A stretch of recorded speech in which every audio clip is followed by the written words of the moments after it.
Good evening, everyone. Welcome to Lynn Auditorium. Thank you so much for joining us. My name is Daryl Nicholson. I am the mayor of Lynn, and this is our citywide forum that I am hosting along with my colleagues, the councilors at large, to get people's feedback on the upcoming opportunity we have with the ARPA funds, the American Rescue Plan Act, the $75 million that the City of Lynn has received, and to get feedback from the community on how we want to spend it. So we've had meetings in just about all of the wards, have a couple left, and this is the citywide meeting, and we are asking folks to weigh in on their priorities for the use of that fund. And as you hear a little bit more tonight, we'll go over more about what the money can be spent on, what it can't be spent on, how we're going about approaching this. And the main thing is that we're asking people for their input. We really do want to hear from the community about how to best use these funds so that it reaches the goal of making the best decision we can to make the most of this really once-in-a-generation opportunity. And as you'll hear, there's going to be more opportunities to weigh in. We're starting at sort of a higher level, the priorities that we want people to invest in, and then there will be more opportunities over the next several months for people to have specific projects that they propose and that we review, and we'll talk a little bit more about what that's going to look like. Bienvenidos todos, estamos aquí para discutir la oportunidad que tenemos para los fondos federales para invertir 75 millones de dólares y queremos su retroalimentación sobre el uso de esos fondos. Estamos empezando en un alto nivel en las prioridades que ustedes tienen, las categorías que ustedes quieren invertir, y luego vamos a tener más oportunidades de escuchar de ustedes en proyectos específicos. Pero estamos empezando esta noche en las prioridades, los temas en que quieres invertir. Tenemos esta oportunidad grande y estamos enfocados en escuchando de la comunidad qué son las necesidades que ustedes tienen. So that's the goal for tonight. Really appreciate you all being here. This is a collaboration that we're doing in partnership with the Lynn City Council. And representing the City Council is my colleague and friend, Councilor at Large, Brian LaPierre.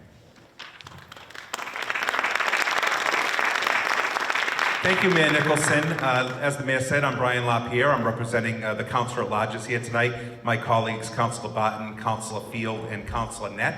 And we're really happy to be here before you and reiterate what the mayor was saying. This is a real collaboration. It's a collaborative approach that we're doing across the city, and we're doing it in many different modalities, if you will, either Zoom, virtually at times, in person like this evening.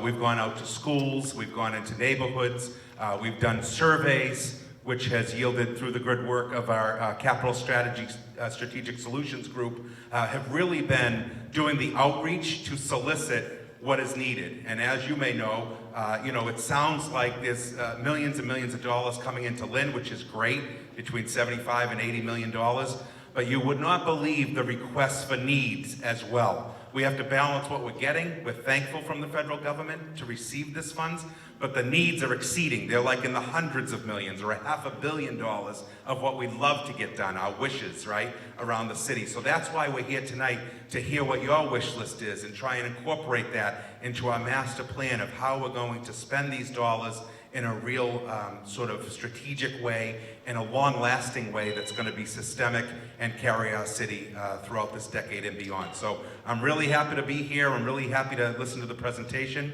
Un poquito español aquí, así. So I have to refer any questions in Spanish to the mayor or to our Diversity, Equity, Inclusion Director, Faustina Cuevas, who I see out there. And I want to thank Dawn Castle for being here, Faustina, the folks from Lynn United for Change, and others who are here tonight. So it's great to be with you. Thank you. I will turn it over to the presenters. Thank you. You're very welcome.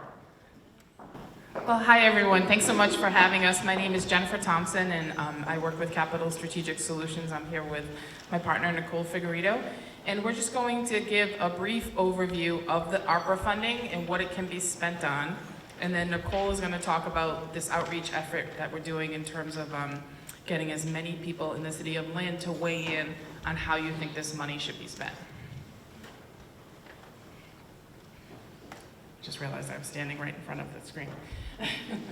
So the American Rescue Plan Act, which you'll hear us call the Arper Fund, was signed into legislation by the federal government in 2021. And the intent is to provide support to cities and towns like the City of Lynn in both mitigating and controlling the pandemic, and also assist with the impacts of the pandemic on your community. So Lynn is eligible to receive just over $75 million in these ARPA funds. This is a direct allocation that you'll get from the federal government. And this is in addition to any additional state or federal funding that Lynn has already received. So right away, the mayor and the administration and the city council recognized that the Lynn public schools in particular needed some upgrades to their HVAC systems to help control the spread of COVID-19. So right away, some of the money went to the Lynn Public Schools to help service your HVAC systems and control the spread of COVID-19. In addition to that, the city also recognized how badly small businesses had been impacted by the pandemic.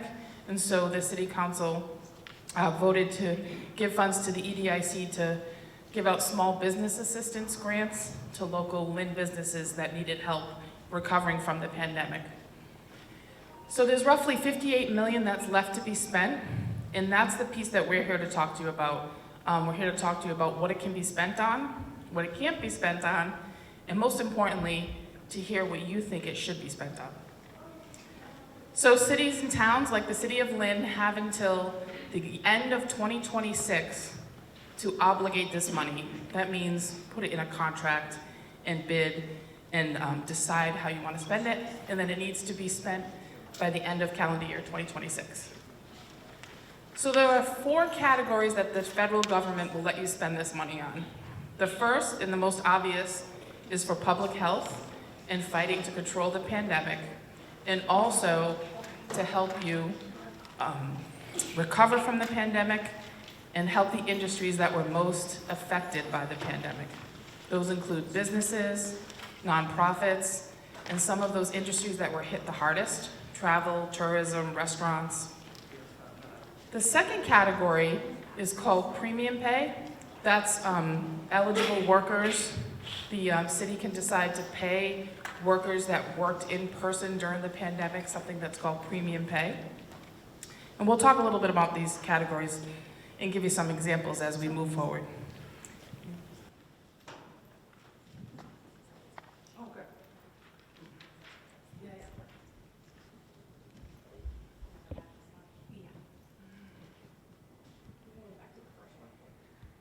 Buenas noches.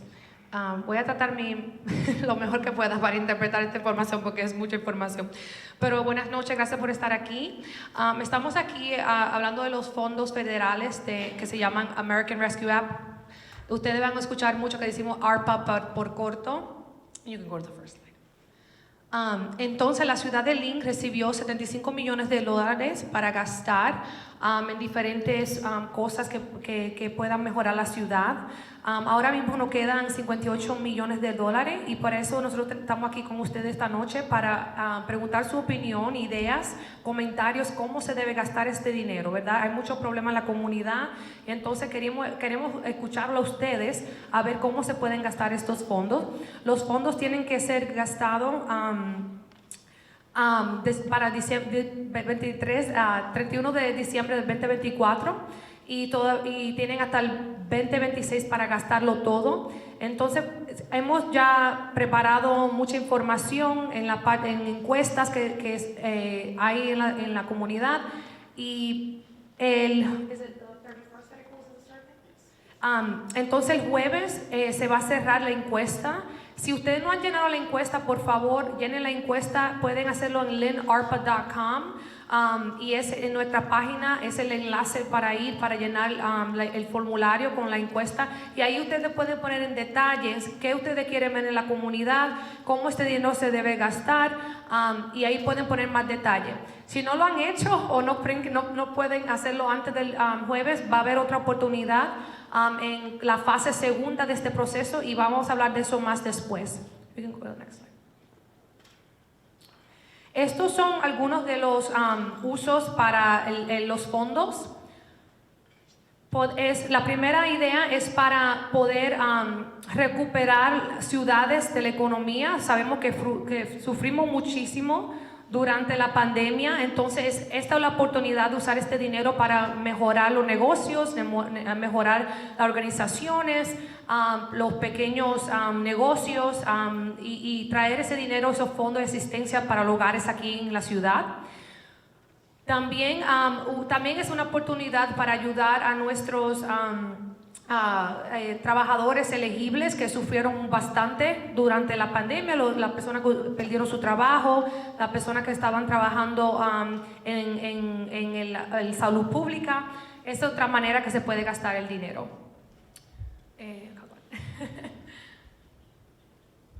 Ok, también para mejorar los servicios de la pandemia de COVID-19, porque sabemos que COVID-19 no se ha ido, ¿verdad? Veo muchos de ustedes con sus máscaras todavía, entonces también esto es para poder poner más dinero a usar para mejorar los servicios de salud pública y también para poder mejorar nuestros servicios de agua, de la plomería, ¿verdad? Tenemos muchos problemas de plomería en Lynn también y esas son otras maneras que se pueden usar los fondos.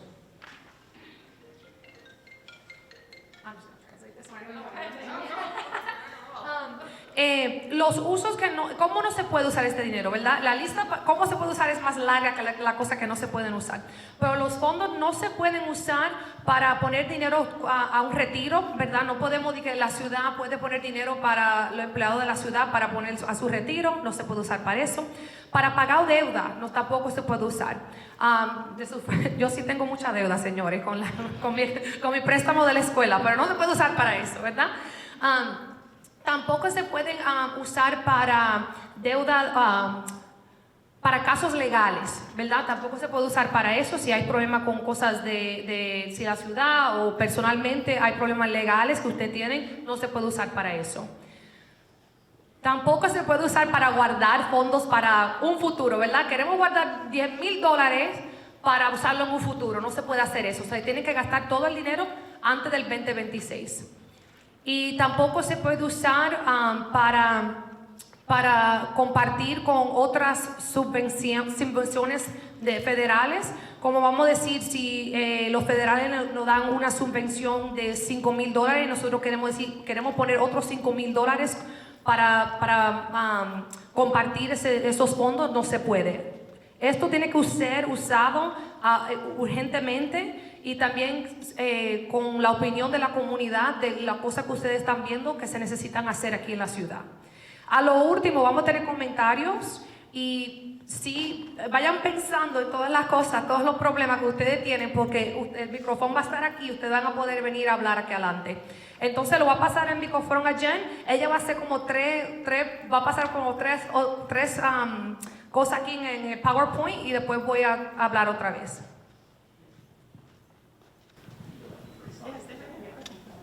Thank you. You're amazing. Oh my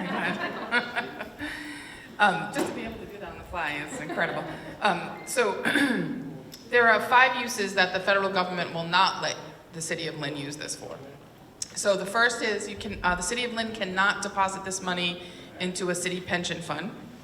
Also, the city cannot use it to pay existing debt on some of your capital projects. You can't use it for that. You can't use it for any sort of legal or settlement agreement. You can't use it to put money in your financial reserves, sometimes called like a rainy day funds that cities and towns have. And lastly, you can't use it to match a federal grant. So say, for example, the City of Lynn was receiving a federal grant for something and it was $500,000, but you were required to match it with $100,000. You can't use the ARPA money to pay that $100,000 if it's a federal grant.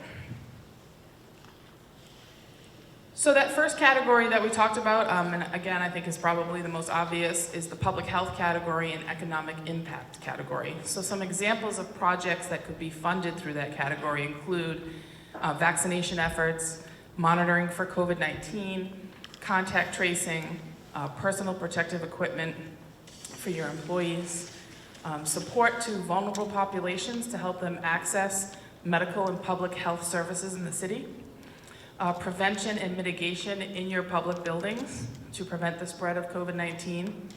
The city can choose to use it for payroll and benefits for public safety and public health staff that are responding to the pandemic, improvements to your public health system, and this is the big one here at the end, assistance to populations that have demonstrated that economic hardship from the pandemic. Oh, you want to go back to that one? Sorry. I'm going to go slide by slide, right? No, we can do like Do a few? yeah, Okay. 2 or 3. So the other section that was mentioned in one of the slides was that the city can use the money that you lost as a city, the money that you didn't take in as revenue, to fund some of your general government services. General government services are things that would normally be funded through your city budget, through your tax dollars. But they weren't because the city lost money during the pandemic. It wasn't bringing in as much revenue. So you're allowed to use it on a lot of those general things that a city normally would spend money on.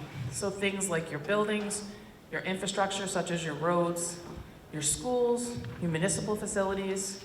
You can use it for technology, cybersecurity, again, health services, any sort of environmental remediation that needs to be done in the city, school, educational services, police, fire, public safety, and again, really any traditional government expense that would be funded through the city budget other than those 5 categories that we just talked about.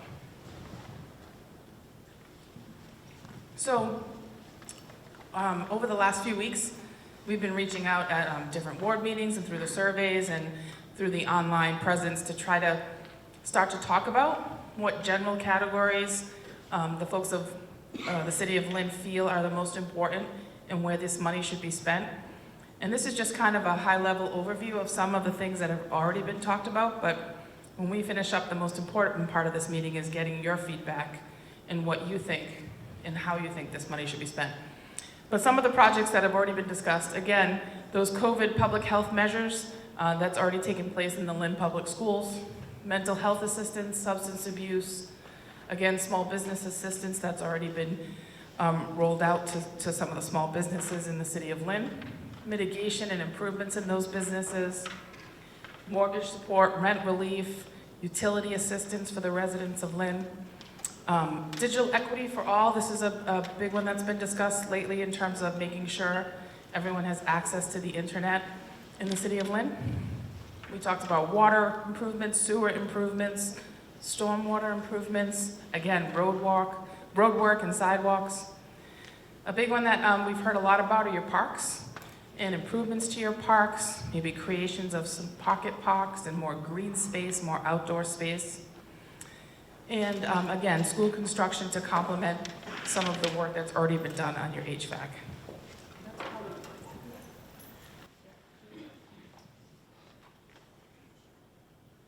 Ok, entonces estos son ejemplos de cómo podemos mejorar salud pública y la economía. Aquí proyectos que podemos hacer aquí en Lynn, esos son ejemplos para que puedan pensar en las ideas que podemos hacer con este dinero.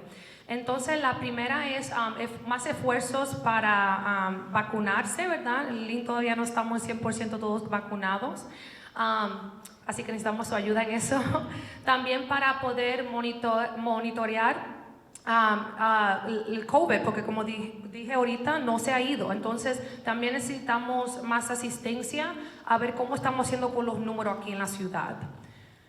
También poder hacer esfuerzos para comunidades que fueron afectadas bastante durante la pandemia y poder poner esfuerzos y dinero para apoyar esas comunidades que fueron fueron las comunidades que sufrieron más en la ciudad.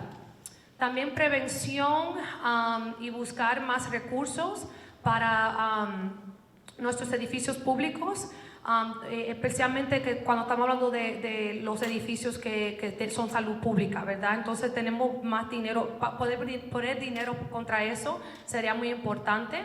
También beneficios para nuestros trabajadores de salud pública. Como supimos, ellos estuvieron trabajando durante todo este tiempo, entonces también queremos ver cuáles beneficios podemos poner para tenerlos a ellos en su asistencia durante este tiempo. En general, mejorar nuestra salud pública aquí en Lynn y tener más asistencia en eso, y también poder dar dinero para mejorar el problema económico y cuáles comunidades fueron más afectadas económicamente aquí en Lynn durante la pandemia. Entonces también se pudiera dar dinero para eso. Sabemos que muchos comerciantes han sufrido bastante. El alcalde ya ha ponido $3 millones de subvenciones para comerciantes, y esa aplicación todavía está abierta. Así que si tienen preguntas de eso, por favor encuéntrenme a lo último, porque esos son dinero gratis que le están dando a los negocios aquí en Lynn, que puedan tener evidencia de cuánto sufrieron durante la pandemia y recibir dinero, ¿ok? Entonces, estos son otro tipo de proyectos general, municipal, a cómo se puede usar este dinero. Entonces podemos tratar de trabajar en nuestra infraestructura. Sabemos que algunas de nuestras calles tienen hoyos, ¿verdad? Están destruidas. El dinero se puede usar para eso. Hacer escuelas, ¿verdad? Aquí hay muchas escuelas en Lynn, pero no son suficientes. Necesitamos más escuelas, entonces eso también se puede usar, el dinero se puede usar para eso.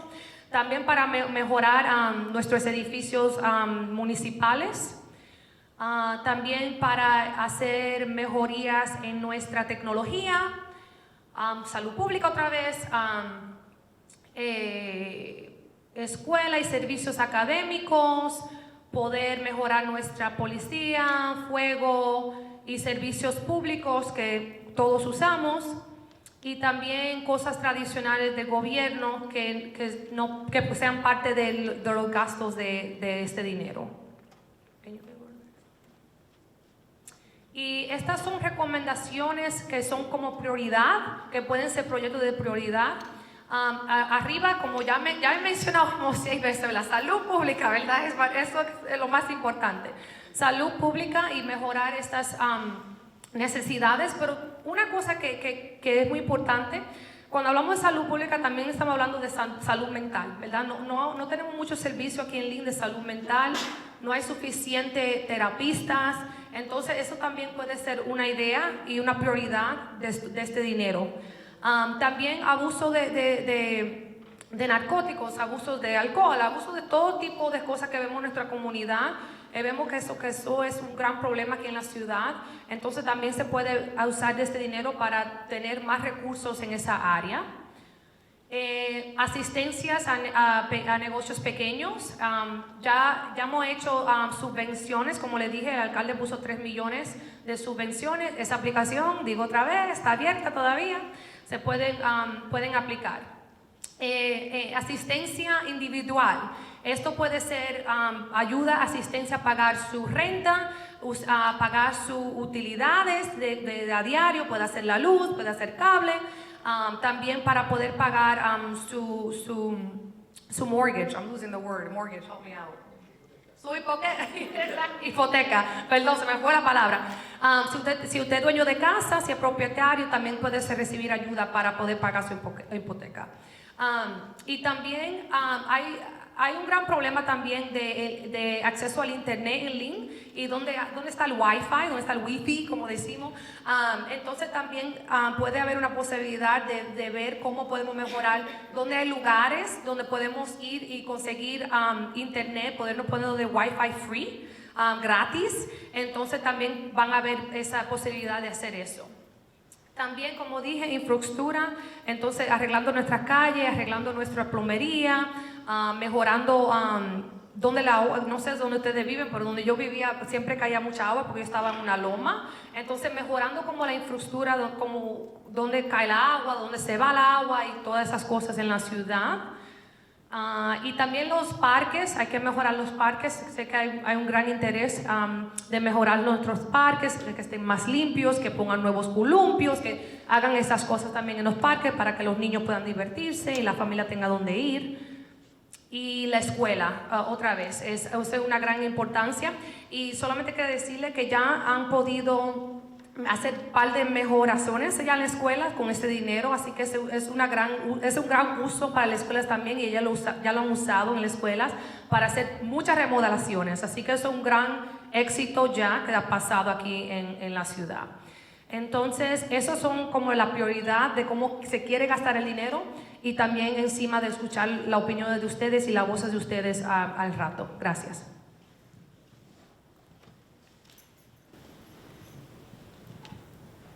Thank you for coming tonight. I'm Nicole Figueredo. One of the things that we've been doing is we've developed a LynnARPA.com website. We invite the community members to sign up for email updates on the progress of the ARPA funding. It's in multiple languages on the site. We also invite you to follow the City of Lynn and Mayor Nicholson on social media. We're going to be sharing updates about community meetings, what's happening with this funding. You know, a lot of information is going to go back and forth. This process is going to be as transparent as possible.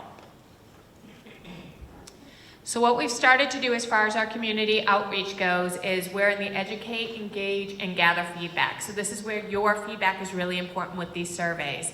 You have until March 31st to fill out the first round of surveys to tell us where to implement this funding. We're going to launch ARPA requests for projects shortly. We'll develop and be very transparent about the matrix for scoring these projects that come up. We're going to launch the project selection surveys after we receive the projects this spring. In the summer, we'll implement the ARPA matrix to assist the city in selecting the projects and present the selected projects to the City Council for their consideration. So this is the timeline that we're working under right now. We're in this early stage of March 31st with the ARPA we're in the outreach stage with the surveys, and they close out on the 31st. This is your first round of input for the city's funding of this use of this ARPA funding. Following this stage, we'll present the survey results to the City Council, and that will highlight your choices of projects that you want to see move forward. From that point on, we'll launch the request for projects in mid-April. Then we'll launch the project survey selection. Again, we're going to come back and we're going to want your feedback. This is important for us and for your administration, your City Council, to get the feedback of the community on where these funds should be spent. We'll move on to the project selection presentation to the City Council. And lastly, we'll implement some of the projects in late summer or the fall, depending upon procurement. So the City of Lynn has released the survey online to solicit your input. You have until the 31st to share your feedback. So we want to hear from you about the priorities that you have for your community.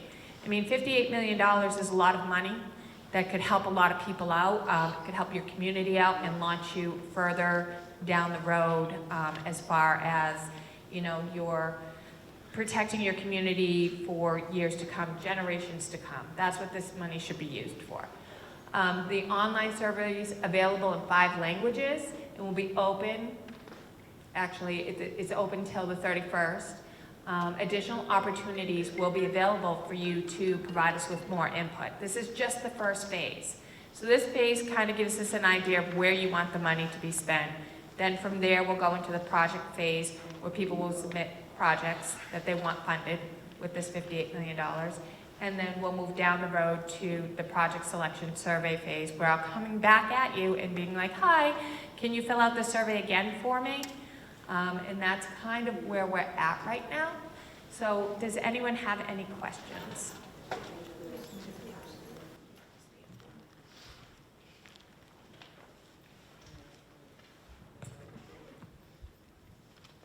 Ok, entonces para mantenerse informado de todo lo que estamos haciendo, sería importante ir a la página de lynnarpa.com, y esta página sí está en múltiples lenguajes, está en español, está en Jemer, criollo. Entonces, por favor, si quieren más información, por favor, sí vayan a esta página. Ahí van a dar todos los datos de cualquier cita que hagamos, como la que estamos haciendo esta noche, siempre va a estar en esa página. Entonces es muy importante que vayan allá. También todas las páginas del alcalde Nicholson, nos pueden encontrar en Facebook, nos pueden encontrar en Twitter, Instagram. Ahí está también la información, siempre la estamos poniendo ahí. Y la segunda fase de este proyecto sería muy importante que ustedes tengan al tanto, porque esa va a ser la oportunidad para ustedes tener presupuestos de proyectos que ustedes quieran ver en la comunidad, o en su hogar, o en su iglesia, o en lo que sea. Entonces sí es importante que ustedes estén al tanto de qué está pasando y cuándo serán esas citas. Entonces ahí que pueden ir. Si no son muy fanáticos de la página web, pueden ir en Facebook, Instagram o Twitter. Entonces, vamos a seguir haciendo diferentes citas como la de hoy. Van a ser en diferentes categorías, pero en verdad es muy importante que ustedes den su opinión, y vamos a tener más encuestas. También vamos a ponerle formulario, como le dije, de los proyectos que ustedes pueden poner su propio presupuesto personal. Como dije, una idea que siempre todavía me sigue saliendo sería un ejemplo: si hay una iglesia que quiere un nuevo techo, ellos pueden poner un presupuesto para hacer un nuevo techo, y ellos dan el presupuesto, dan su factura, cuánto va a costar. Es un ejemplo de cómo ustedes pueden llenar el presupuesto.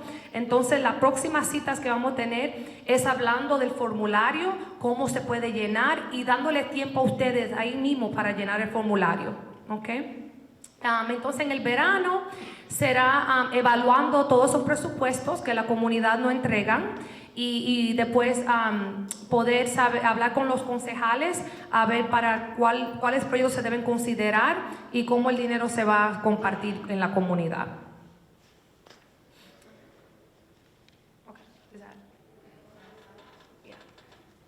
Ok, esto es básicamente lo que estaba diciendo, que ahora mismo estamos haciendo las encuestas. Después vamos a poner el formulario, que es el presupuesto de proyectos, y después en el verano vamos a hablar con el concejal de todos los proyectos que la comunidad salió y cómo se va a gastar, y primeramente cómo vamos a decidir a quién le van a dar el dinero, porque 50 millones se van rápido en una ciudad de más de 100,000 personas. Pero vamos a tener, eso va a ser todo considerado en este verano. Una cosa que quiero decir que no está aquí, es que si ustedes conocen y ustedes tienen proyectos similares en su grupo de amistades o en sus organizaciones que comparten, pongan un proyecto junto. Hay más poder en voces juntas que una persona poniendo para un proyecto aquí, y cuando los proyectos son similares no tiene sentido, ¿verdad? Entonces sí hablen entre nos a ver cómo pueden, cuáles proyectos son urgentes en su comunidad, en su calle, ¿verdad? Si usted vive en una calle y necesitan que la calle la reparen, pónganse todos los vecinos juntos, ¿verdad? Y digan, esto tiene que pasar, eso siempre está pasando aquí en nuestra calle, tienen hoyo, tienen esto, tienen lo otro, ¿ok? Y después ya creo que la última, the last is a Q&A, right? Yeah. Okay. La última parte es la encuesta. Como le dije, la encuesta está abierta hasta el jueves, así que por favor llénenla, está en todos los lenguajes posibles, y la pueden encontrar en el enlace lynnarpa.com. Así que por favor tienen hasta el jueves para llenar esa encuesta, así que por favor háganlo. Entonces, esta última parte es comentarios, preguntas, y lo vamos a invitar a que vayan aquí al micrófono y hagan su pregunta. So this part is the Q&A session, and if you have a question, comment, concern, whatever, we invite you to come up right to the mic. Thank you.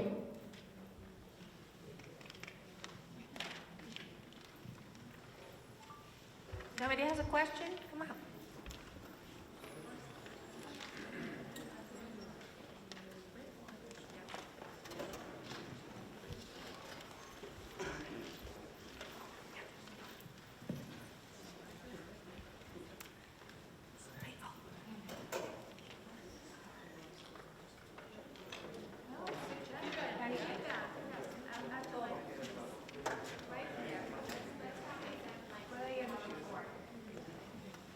Vaya ahí mismo, haga una línea ahí.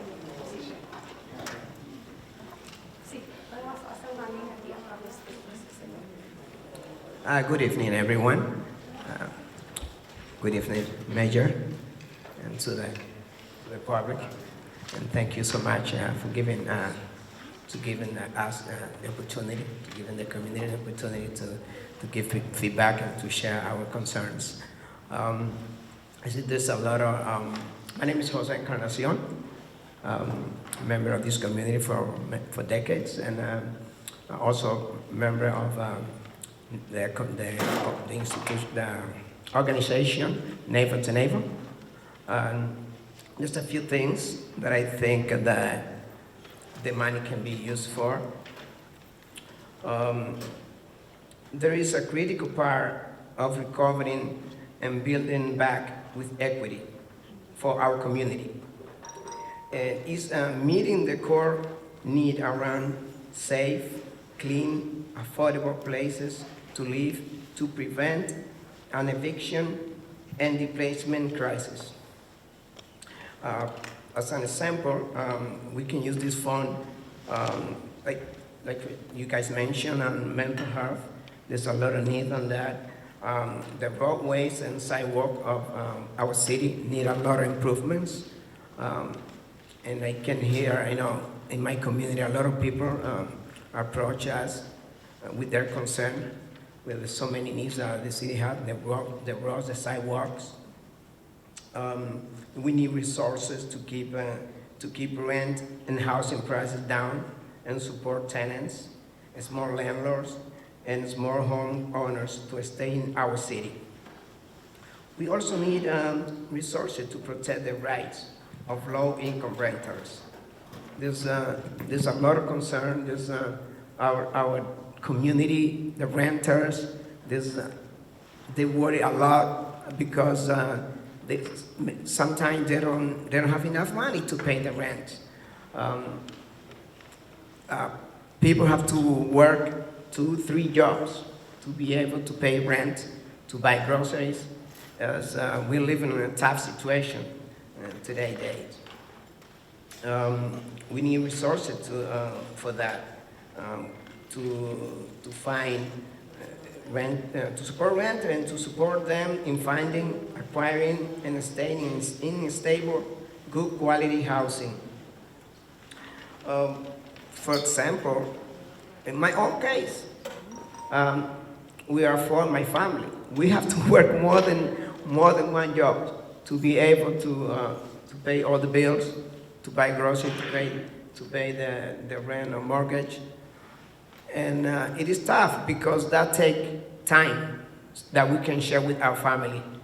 So one thing that is not mentioned on the questionnaire and the survey is that I think we need to create new affordable housing.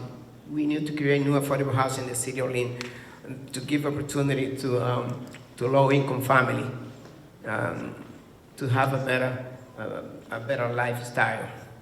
So thank you so much for your time. Thank you, Mayor.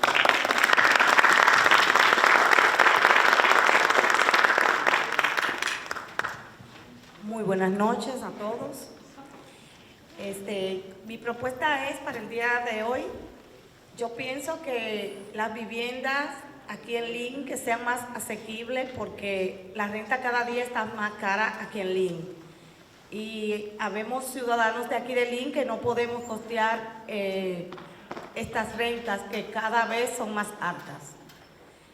También pienso que este dinero se podría usar para más fuentes de trabajo aquí en Lynn. También pienso que se podría usar también para, después del COVID-19, quedamos cada ciudadano, cada familia con mucho problema económico para pagar la renta, para pagar la luz, el cable. Pienso que se podría usar para eso también. Muy buenas noches y gracias. I believe that the funds really need to be used towards affordable housing. Affordable housing is a big issue in Lynn. The rent prices keep going up, and some of us can't afford our rent costs anymore. And it's really a big issue, and I hope that some of this money will go towards that. Another way that this money could be spent is creating pipelines to jobs in Lynn and securing jobs for the community. But definitely most importantly, wanting to elevate the housing affordability issue in Lynn.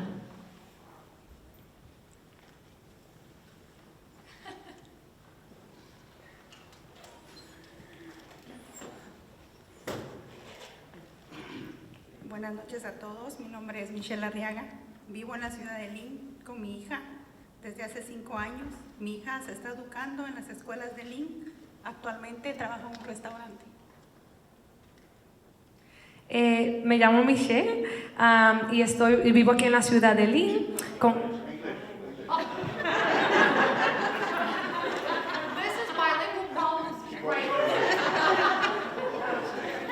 Takes a minute to the brain to switch over, you know what I mean?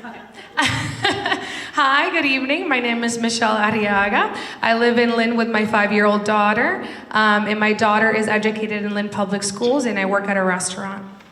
Estoy aquí hoy para pedir que este dinero que está destinado a reparar la ciudad se invierta en reparar la vivienda, que es lo que más necesitamos. I'm here to advocate that the money that we're talking about this evening is spent on improving the housing situation in Lynn, which is the most invaluable, important thing we need. Soy una madre soltera que vive en un apartamento rentado, en un cuarto, con mi hija, porque por mucho que trabajo no alcanzo para pagar una renta, un apartamento que no sea compartido. Actualmente comparto con 2 o 3 familias. I am a single mother, and I am living in a room inside an apartment with my daughter. I can't afford to rent my own place, and right now I share this apartment with 2 or 3 other families. Mi hija se está convirtiendo en una adolescente y no tiene privacidad, ni siquiera de un baño, porque tiene que compartirlo con un grupo de personas que son prácticamente extraños para nosotros.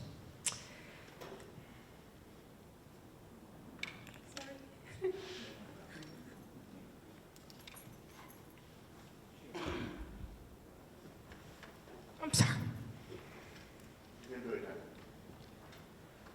I'm sorry, this story's personal.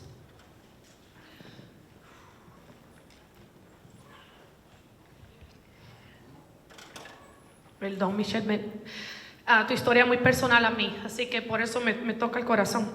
Opino que el grupo de madres solteras hoy en día somos muchas y sin ayuda alguna. Sí, amor. Mi mamá era madre soltera también aquí en Lynn. I'm sorry. I relate really strongly to the story. My daughter is becoming a young lady. She has no privacy. She doesn't even have a bathroom to herself. She's sharing a bathroom with a group of people she doesn't even know. Si hubiera vivienda de renta razonable y permanente, la situación para mí y para mi hija sería otra. Y yo opino de que la misma situación que estoy pasando yo, habemos muchas familias más. I think that reasonable and affordable housing is really important, especially in my circumstance and my daughter's circumstance. We are not the only families dealing with this, and our reality will be completely different if things were different. Por favor, inviertan este dinero en lo que más necesitamos, vivienda. Please invest this money in the most important thing, which is housing.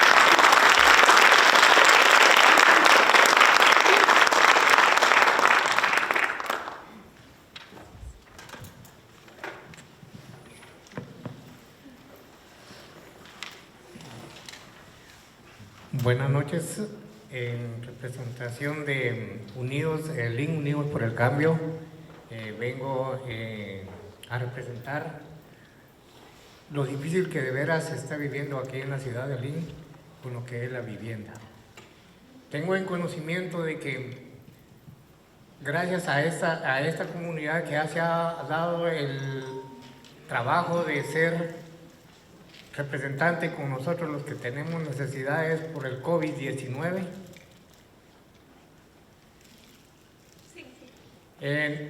Nos han abierto puertas para ayudarnos y estamos también, estoy enterado que quieren desaparecer RAP.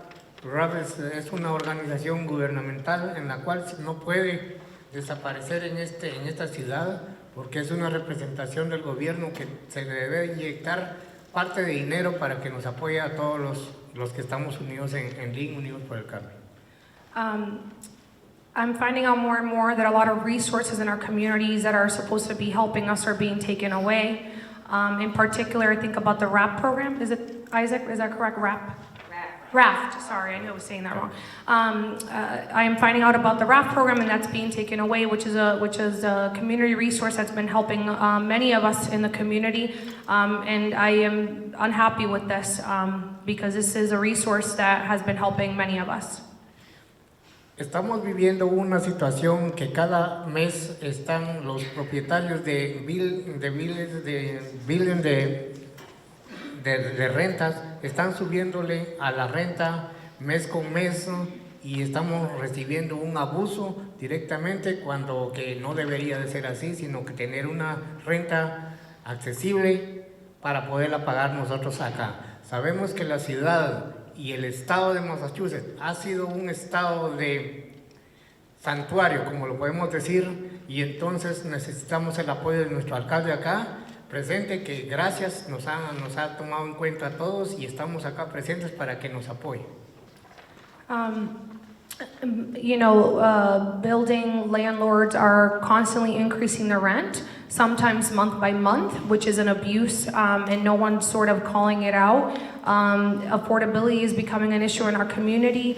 Massachusetts and Lynn has resources. They feel supported by the mayor, and they really want the mayor to listen and take this into account because the abuse that's happening is really unjust. Entonces, si este dinero está, que necesitamos, le pedimos al señor alcalde que por favor nos apoye para que no desaparezca esta entidad gubernamental que nos apoya a nosotros. Entonces, here it goes.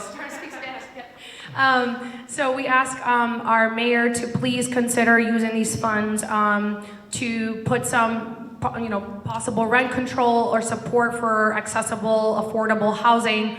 Because what's going on currently is clearly affecting many of us. Quedando agradecidos en nombre de Lynn Unidos por el Cambio, le agradecemos de antemano y por sus gestiones, muchísimas gracias. Thank you for letting us speak, and on behalf of Lynn United for Change, we're very thankful for you all.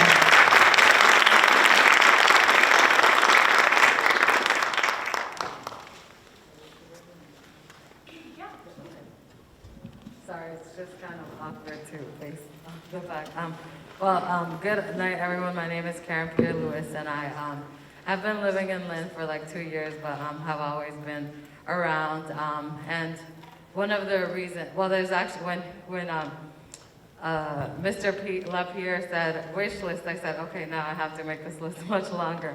But I think the most important things that I really personally think that our city would improve is one, green spaces for the kids. I think that Lynn is really lacking in the parks, even the parks that we currently have. I think that improvements could be made, but post-pandemic, I think a lot of our students are facing a lot of challenges, not only with mental health, but also obesity. So green spaces are extremely important for us.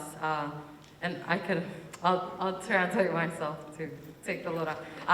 Una de las cosas que yo me llamo Karen Pierre-Lewis, he vivido en Lynn por 2 años, pero tengo mucho tiempo de visitar a Lynn, y una de las prioridades que pienso que la ciudad debe invertir es en los espacios verdes para los niños, que los parques, porque después de la pandemia hay muchos problemas con la salud mental de los niños, pero también con la obesidad. Entonces creo que es una parte muy importante para que sea mejorada. También Los parques que tenemos pienso que pueden ser mejorados, pero también es importante hacer nuevos. Another priority I think is the safety. I live in Ward 6, which Fred Hogan is really great. He's really responsive. But I think our neighborhoods in general are kind of neglected because we're GE's backyard. So often there's a lot of waste building up. I would really love to see some access to just trash barrels, but also maybe in those areas like where we live, it's like a very quiet area, some type of surveillance installed just because there's a lot of suspicious activity. And as we're trying to raise a family, it's really hard to sometimes feel safe. We want to feel welcome and safe in our community, so that's another one.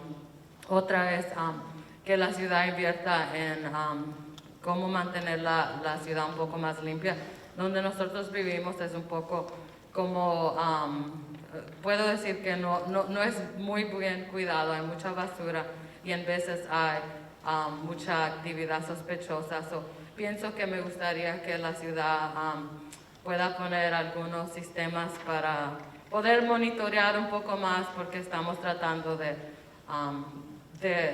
crecer una familia y queremos sentirnos, bien donde nosotros vivimos. And I think lastly which actually should be the priority, but speaking of education, I think that with the pandemic also, unfortunately, a lot of our kids have academically had a lot of setbacks. So I would really love if the city could allocate some of the funding for increased support at the school, not just academically, because of course that is important. For example, my daughter's currently struggling with math, but also social, emotional, as we're talking about mental health in the city. I think that in the school that services so many of our children, it's really important for there to be, more social, emotional support. So I think that's the last priority that I wanted to share. Y lo último sería que en realidad debe ser primero la educación. Pienso que después de la pandemia muchos de nuestros hijos estudiantes han sufrido académicamente. Por ejemplo, mi hija está teniendo muchos problemas con la matemática, pero también necesitan más apoyo mental y social. Entonces, me gustaría si la ciudad puede poner un poco de atención para tener más apoyo en las escuelas. So, muchas gracias por su tiempo. Thank you all for your time, and I appreciate you allowing us to speak.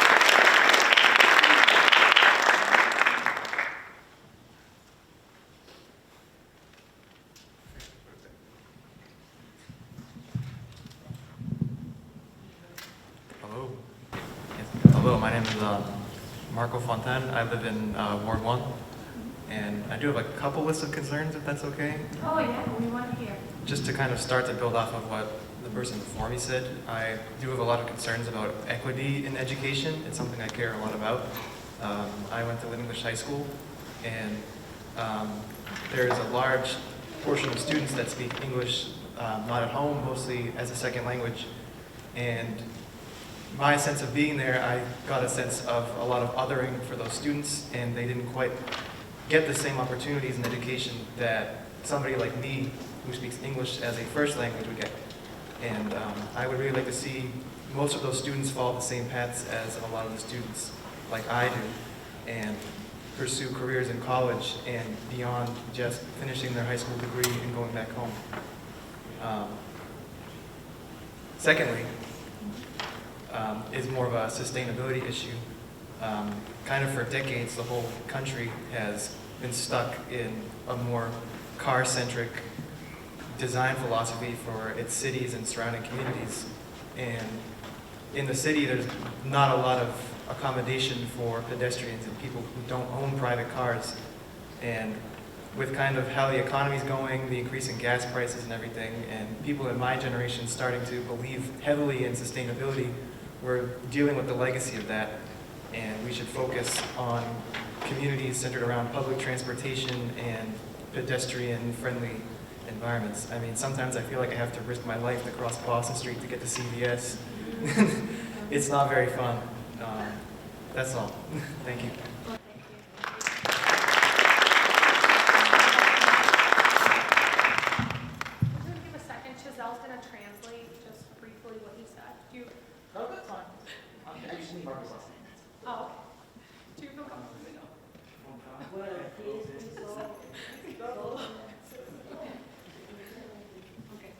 Buenas tardes. Espera un momentico. I just want to translate quickly what.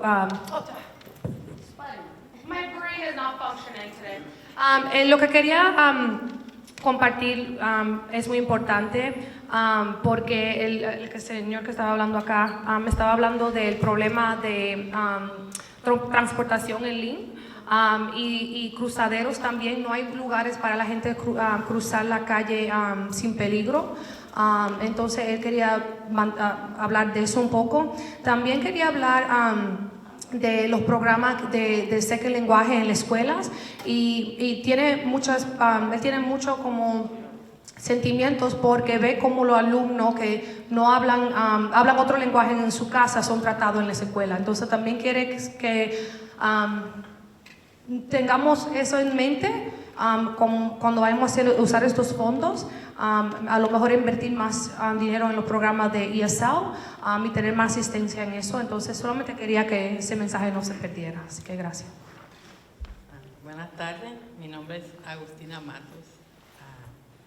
Yo llegué aquí a la ciudad de Lynn en el año 2003 y desde que llegué a esta ciudad he estado involucrada en la comunidad. Si puede, no sé si puede ir traduciendo paulatinamente o no sé. No, siga. Ajá.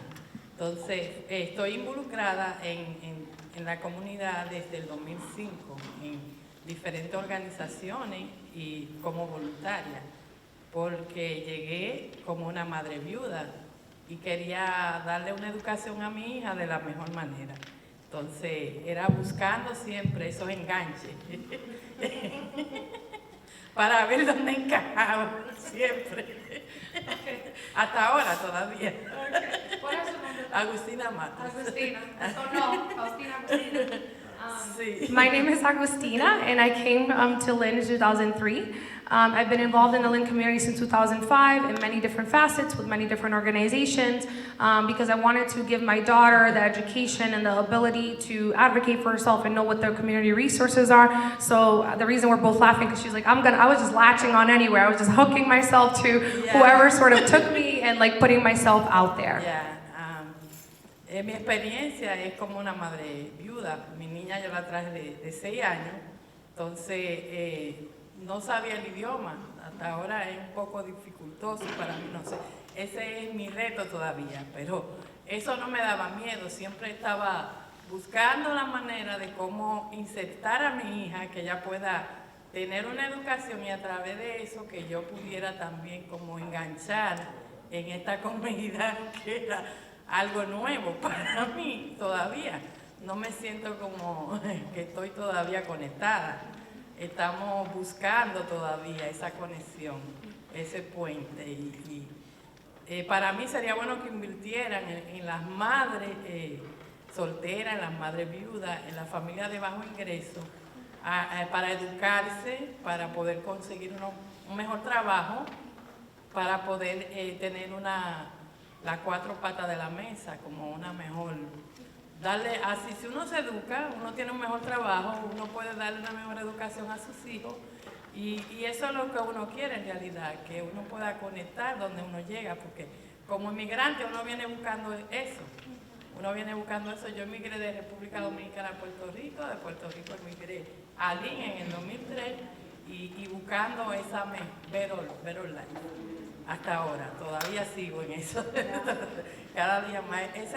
Que piensen invertir en esas personas que están tratando de educar a sus hijos y de buscar un espacio para esos hijos que, aunque no somos de aquí, pero estamos aquí, estamos tratando de conectar. Esa es mi reflexión para ustedes. I am an immigrant widowed mother, and at the time trying to find the resources for myself, find the resources for my 6-year-old daughter, and trying to find a connection. I'm still looking for that connection. I'm still looking for that bridge.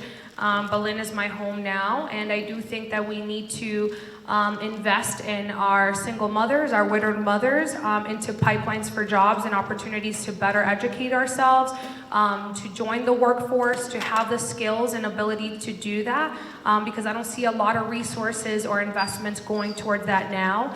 And I'm gonna keep looking for them, and I'm gonna keep searching for a better life, because that's what I came here to do.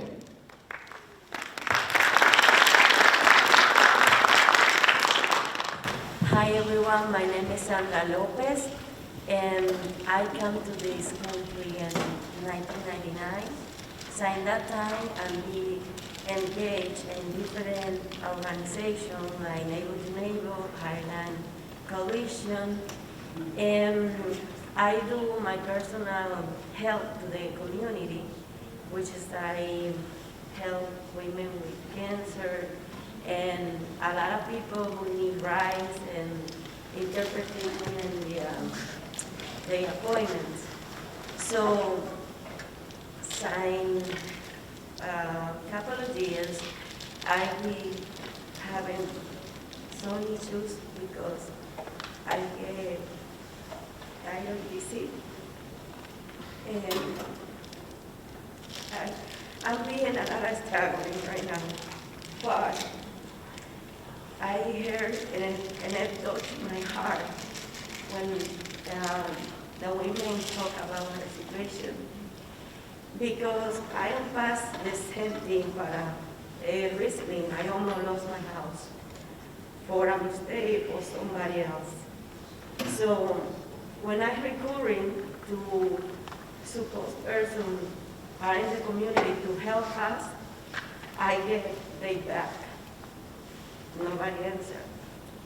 So I give you this part of my living over here in the city because I experience a lot of things with the commuters and in my personal life.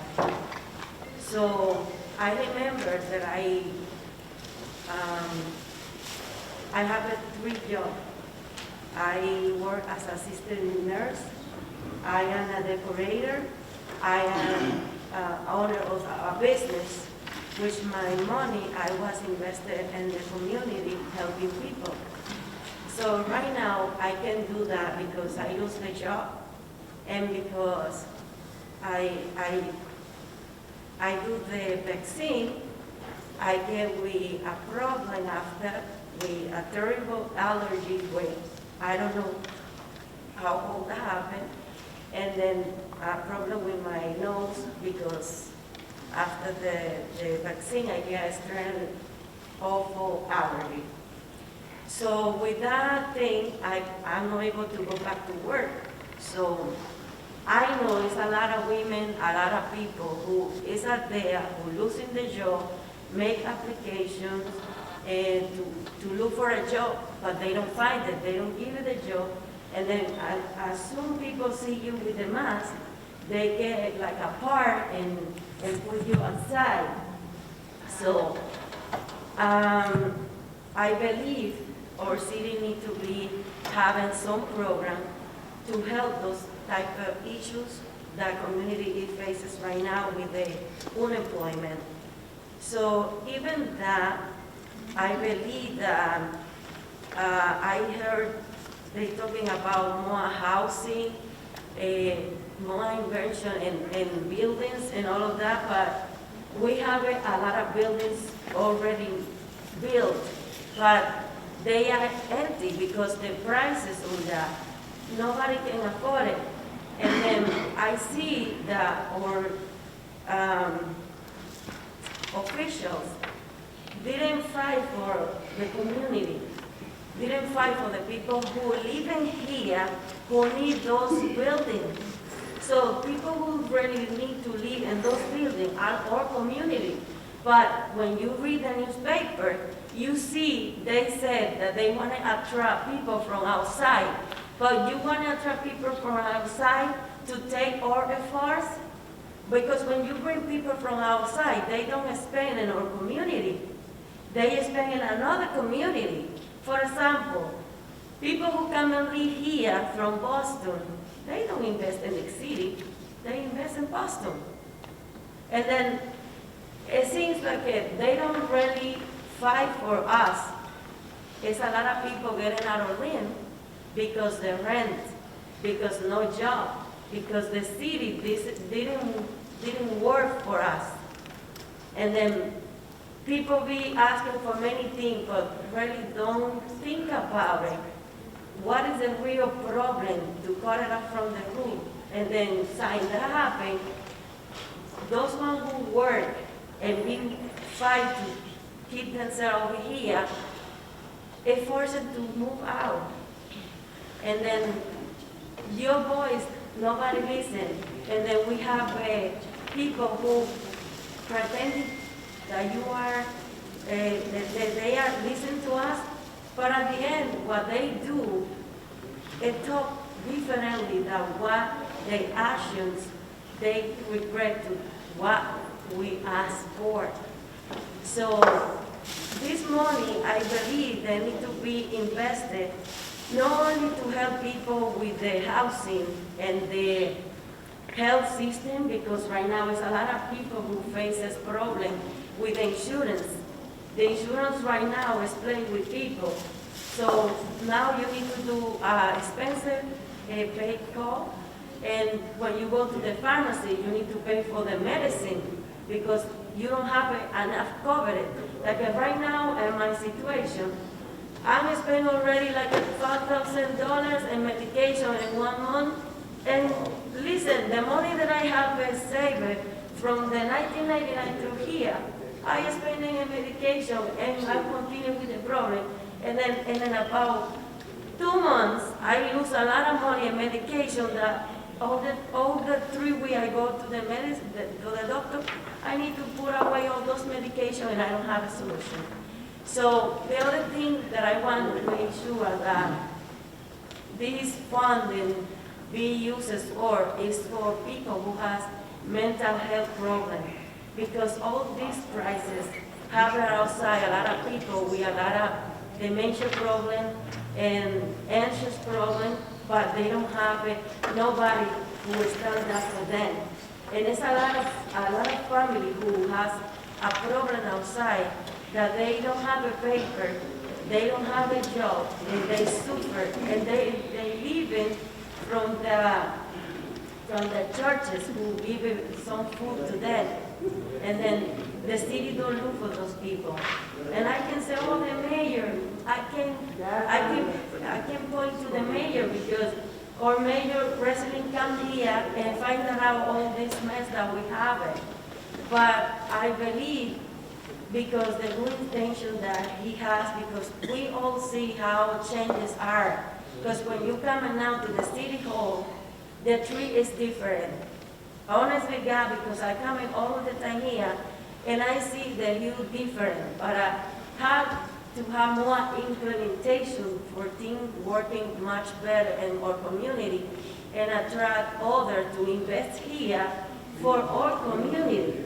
Because all the time when we allow others to invest here and let them be free, don't pay tax, the suffer is going to be on us, not in them, because right now the developer who build those buildings, they're going to have money all the time. They don't suffer, but we pay for the debt and we pay for everything.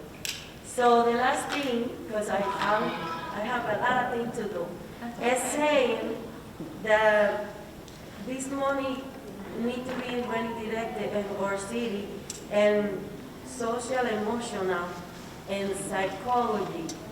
We need to have like a center where family can go over there and have some support, because right now we have a lot of problems with our youngest, because after all this, they can be like attached again with the social environment, because a lot of restrictions, even when they go back to the school, it's really difficult, because while they do the computers and go back to the school, they don't get the attach that they have before.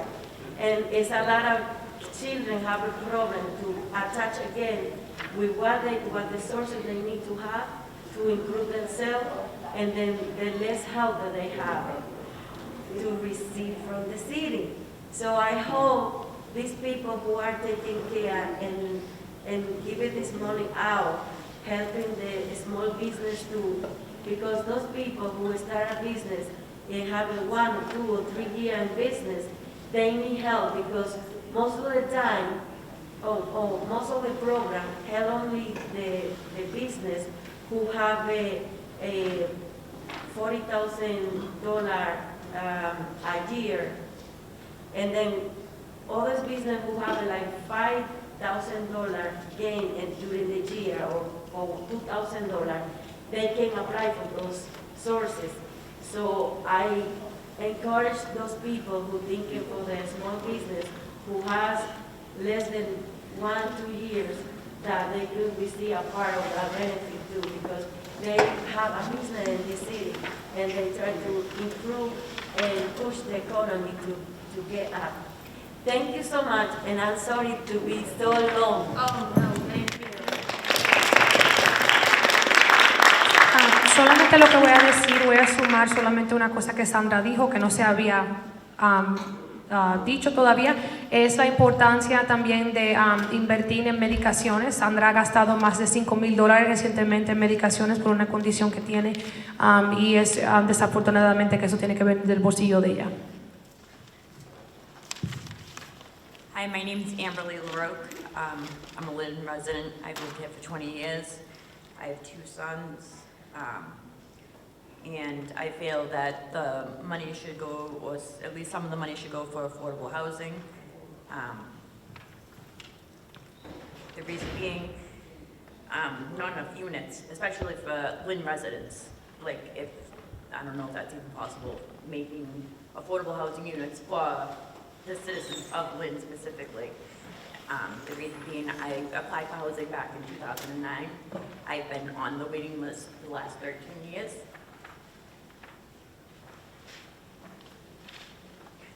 In May of 2019, we lost our house.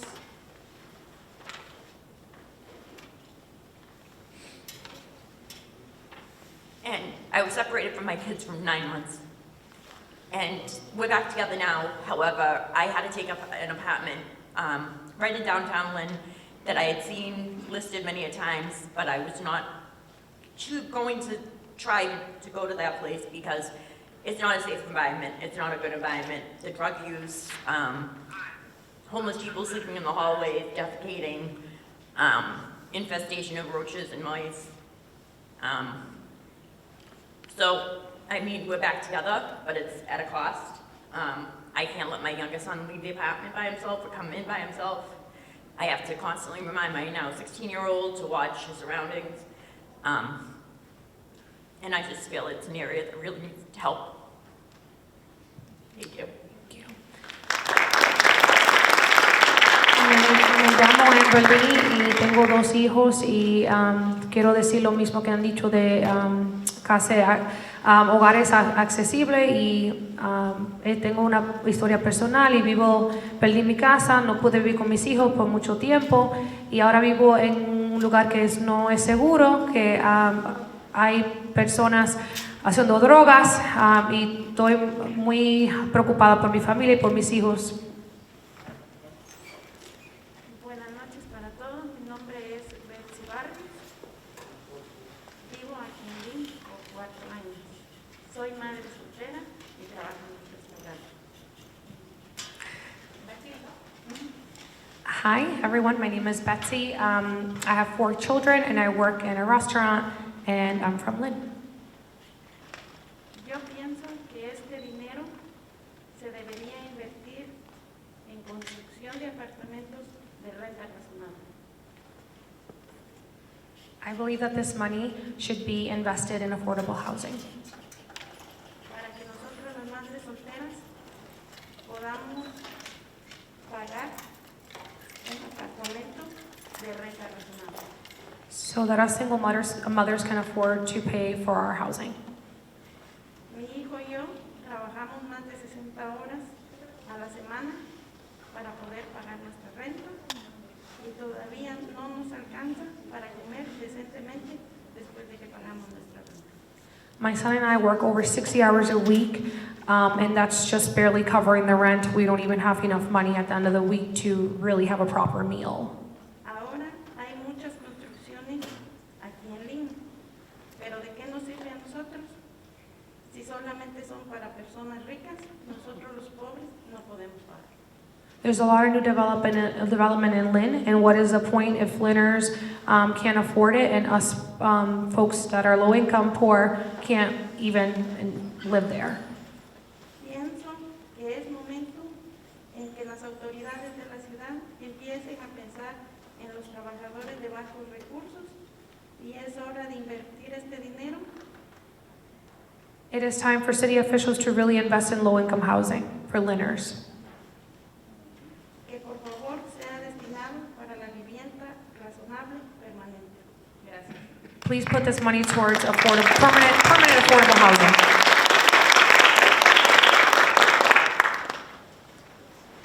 Buenas noches a todos. Mi nombre es Araceli Gómez. Estoy aquí con el grupo de Lynn Unido para el Cambio. He vivido en Lynn por 22 años. Mis hijos se han criado en la ciudad de Lynn. Estoy aquí para pedirle que por favor inviertan parte del dinero que le están dando a la ciudad para viviendas que nosotros podamos pagar. Trabajo 60 horas a la semana como CNA y todavía al fin de mes no tengo suficiente dinero para pagar. My name is Araceli Gomez, and I live in Lynn with my children. I am here also to advocate on behalf of affordable housing. I am a CNA. I work over 60 hours a week, and that's barely enough to pay my rent.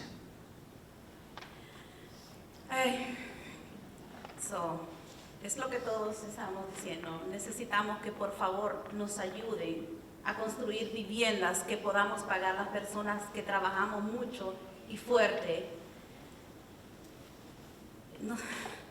Me siento bastante mal porque estoy pasando una situación muy fea.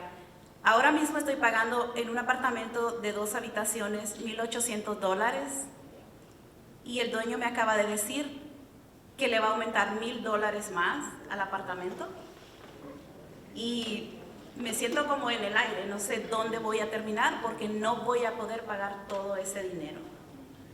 I'm sorry, I feel really overwhelmed right now. I live in a 2-bedroom apartment, I pay $1,800, and my landlord just told me that he's raising the rent $1,000, and I have no idea what I plan to do. Pienso que nuestros hijos necesitan un lugar donde vivir tranquilos y que su madre esté un tiempo con ellos, porque yo no tengo tiempo de estar con mis hijos, porque tengo que pagar renta, tengo que pagar biles, tengo que pagar comida y todavía no es suficiente.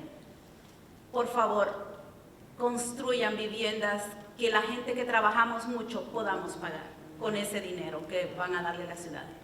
Please invest in affordable housing for hardworking people like us who are working just to pay rent. I don't have time to spend with my children. Every hour that I have left is working so I can pay for my rent and my utilities and my other bills. I want to spend time with my children. Please invest this money in affordable housing. Gracias.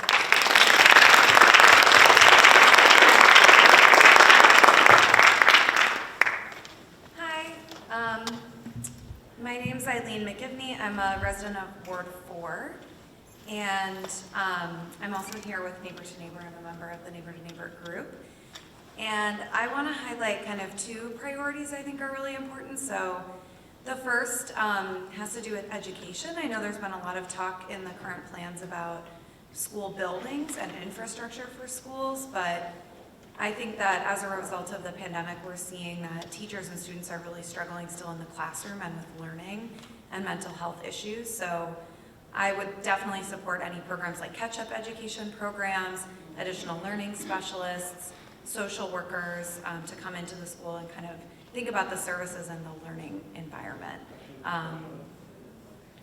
Mi nombre es Eileen McGivney y soy parte del Distrito 4. estoy aquí con el programa Vecino a Vecino, y quiero decir que una de las cosas que quiero ver es más asistencia a la educación, especialmente pensando en todo lo que han pasado nuestros niños, algunos se han quedado atrás. Entonces yo quisiera ver más dinero invertido a programas para ayudar a nuestros alumnos que se han quedado atrás por la pandemia y los efectos de social y emocional, y poder invertir dinero en esos programas que son tan importantes.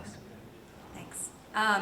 And the second is to echo what a lot of other people have talked about with affordable housing, and I think really thinking about how our city can get ahead of displacement. That seems inevitable at this point. So can we provide services, especially I think for low-income renters? I think it's especially heartbreaking to hear all of these stories about people who are really struggling to get by and to pay their rent and deal with landlords who are predatory. When those of us who are homeowners, I feel very lucky to be a homeowner in this economy because I'm actually benefiting from this, which is an unfortunate fact of our economy. So, you know, the fact that interest rates went down during the pandemic, property values went up, is those of us who own houses are benefiting, and how can we share those benefits with those who are renters and give them the stability that everyone deserves. Think about housing as a right. So any kind of programs that could help people, if we could have a local eviction moratorium, if we could help give funds to people right away to subsidize their rent so that they're not pushed out and we don't lose them, and that, you know, we're prioritizing, as other people have said, the people who live here already, keeping them here and keeping our community the way that we love it, and not letting it change too much. También estoy aquí apoyando la accesibilidad de hogar. Veo como soy dueña de casa, veo como yo he beneficiado durante la pandemia, pero veo a las personas que rentan que han sido muy afectados y casi ya van a perder sus hogares. He escuchado todas las historias de la noche. Veo que las personas van a perder su hogar, no saben dónde van a ir, no pueden pagar su renta, y debemos tener esto en mente porque acceso a vivienda accesible es un derecho humano. Thank you.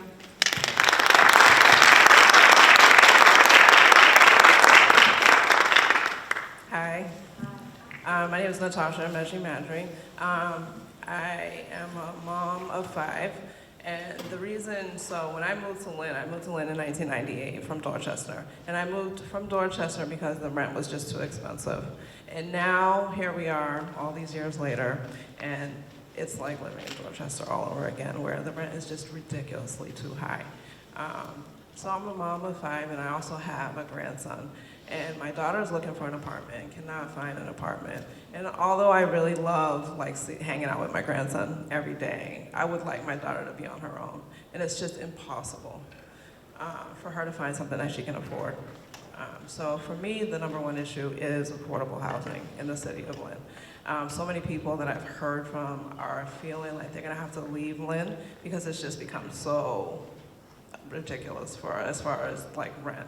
And we need to do better. And when I hear all these stories, it just really breaks my heart to know that this is a huge problem, right? So no mother should have to deal with the fact that she's not sure if her daughter can go to the bathroom in a safe place. Like, that's not okay. And that needs to be addressed like right away. So for me, that is where I would like to see a good amount of the money be spent. But there's so many other things as well too. Like, I really do think that we need more green spaces. We need to have parks that are clean. So when I bring my grandson to a park, I don't want to see glass on the floor and things like that. So we need to do, to make sure that these places are safe for our kids. It's very important, and safety is very important to me as well. So I just think it's really important to have discussions like this. And I would like to see this whole place full, because I know that a lot of people do have ideas, and we just need to get more community input. But I definitely feel the housing is a huge, huge issue. So thank you for having this meeting, and thank you for everybody who shared their story.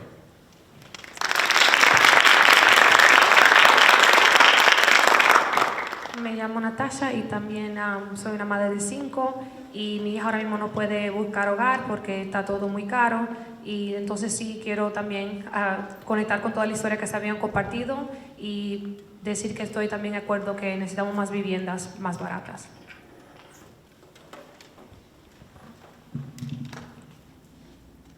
My name is Kim Yen Tran, and I am a resident of Lynn, and I do not have any children because I can't afford them. So I have two things that I would like to focus on. One is we should invest in training for trade jobs in Lynn for people of Lynn, and also have good paying jobs in Lynn so that our residents can afford to live here. For example, in December 2021, the City of Lynn put up a job posting for collection associate, and the first year they get paid only a little bit above $36,000. That is around $3,000 per month before taxes.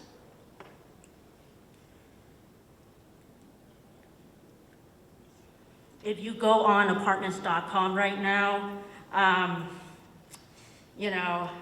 Ironwood's apartment, 2 bedrooms, is up to $2,500 to $2,570 a month. Cadwell for a studio or a 2-bedroom is $1,700 through $3,530 a month. So I don't think that the collection associate can afford to have children or to live in these places either.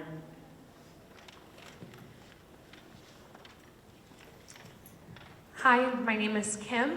Wrong language. Great people, it's late. Hola, mi nombre es Kim y quiero decir que Lynn necesita más trabajos con mejores salarios. En diciembre 2021, la ciudad de Lynn puso una posición llamada coleccionista y esa posición solamente estaba haciendo $36,000 al año y con eso no se puede pagar ni la renta, porque si van a la página de apartments.com ven que la renta está muy alta.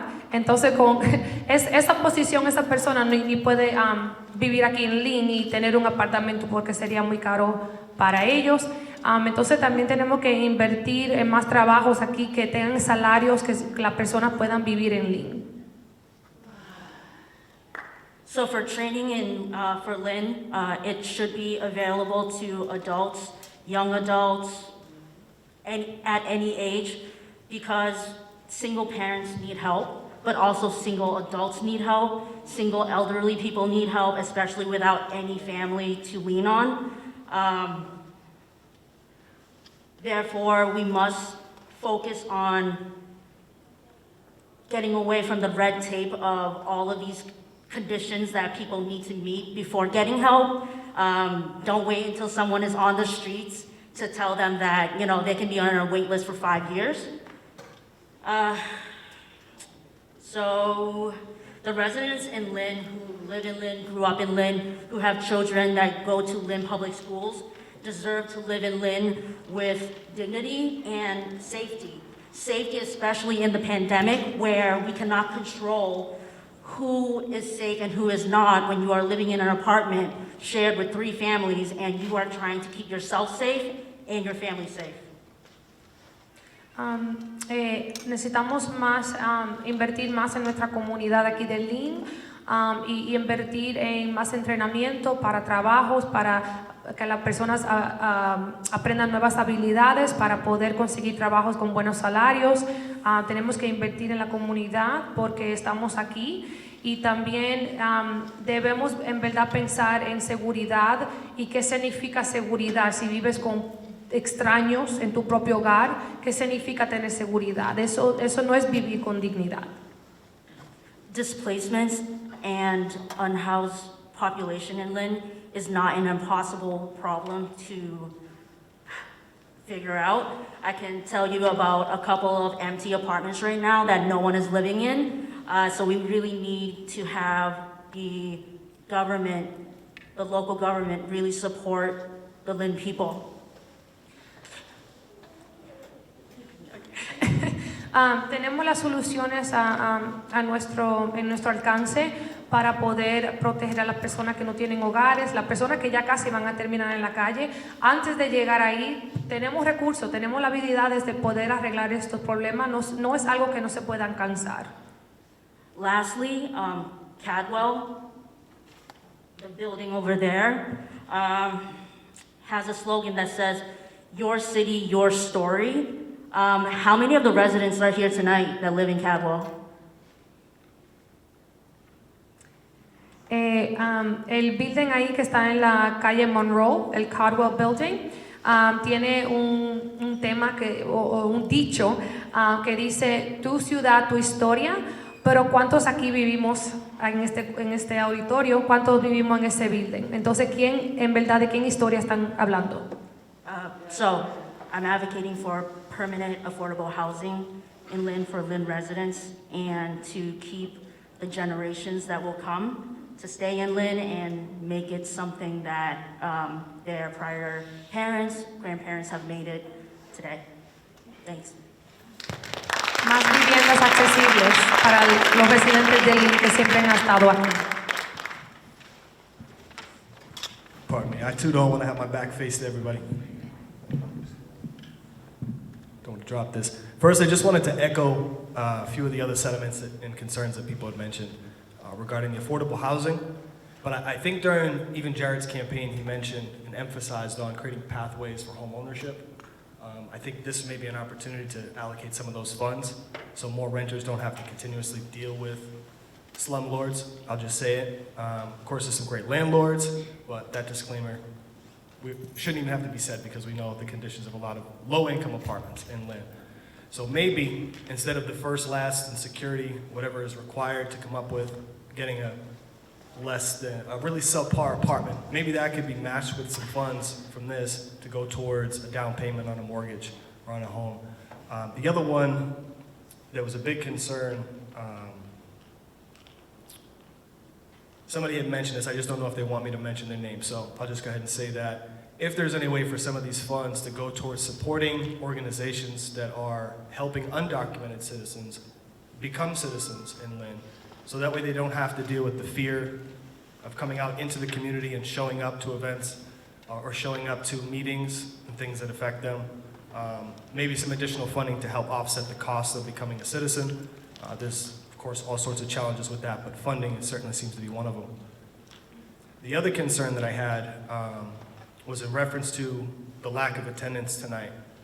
With a lot of people not being able to afford a vehicle and there being extremely limited parking downtown, maybe there's a way we can create some city-sponsored or supported shuttles to help get people to the city.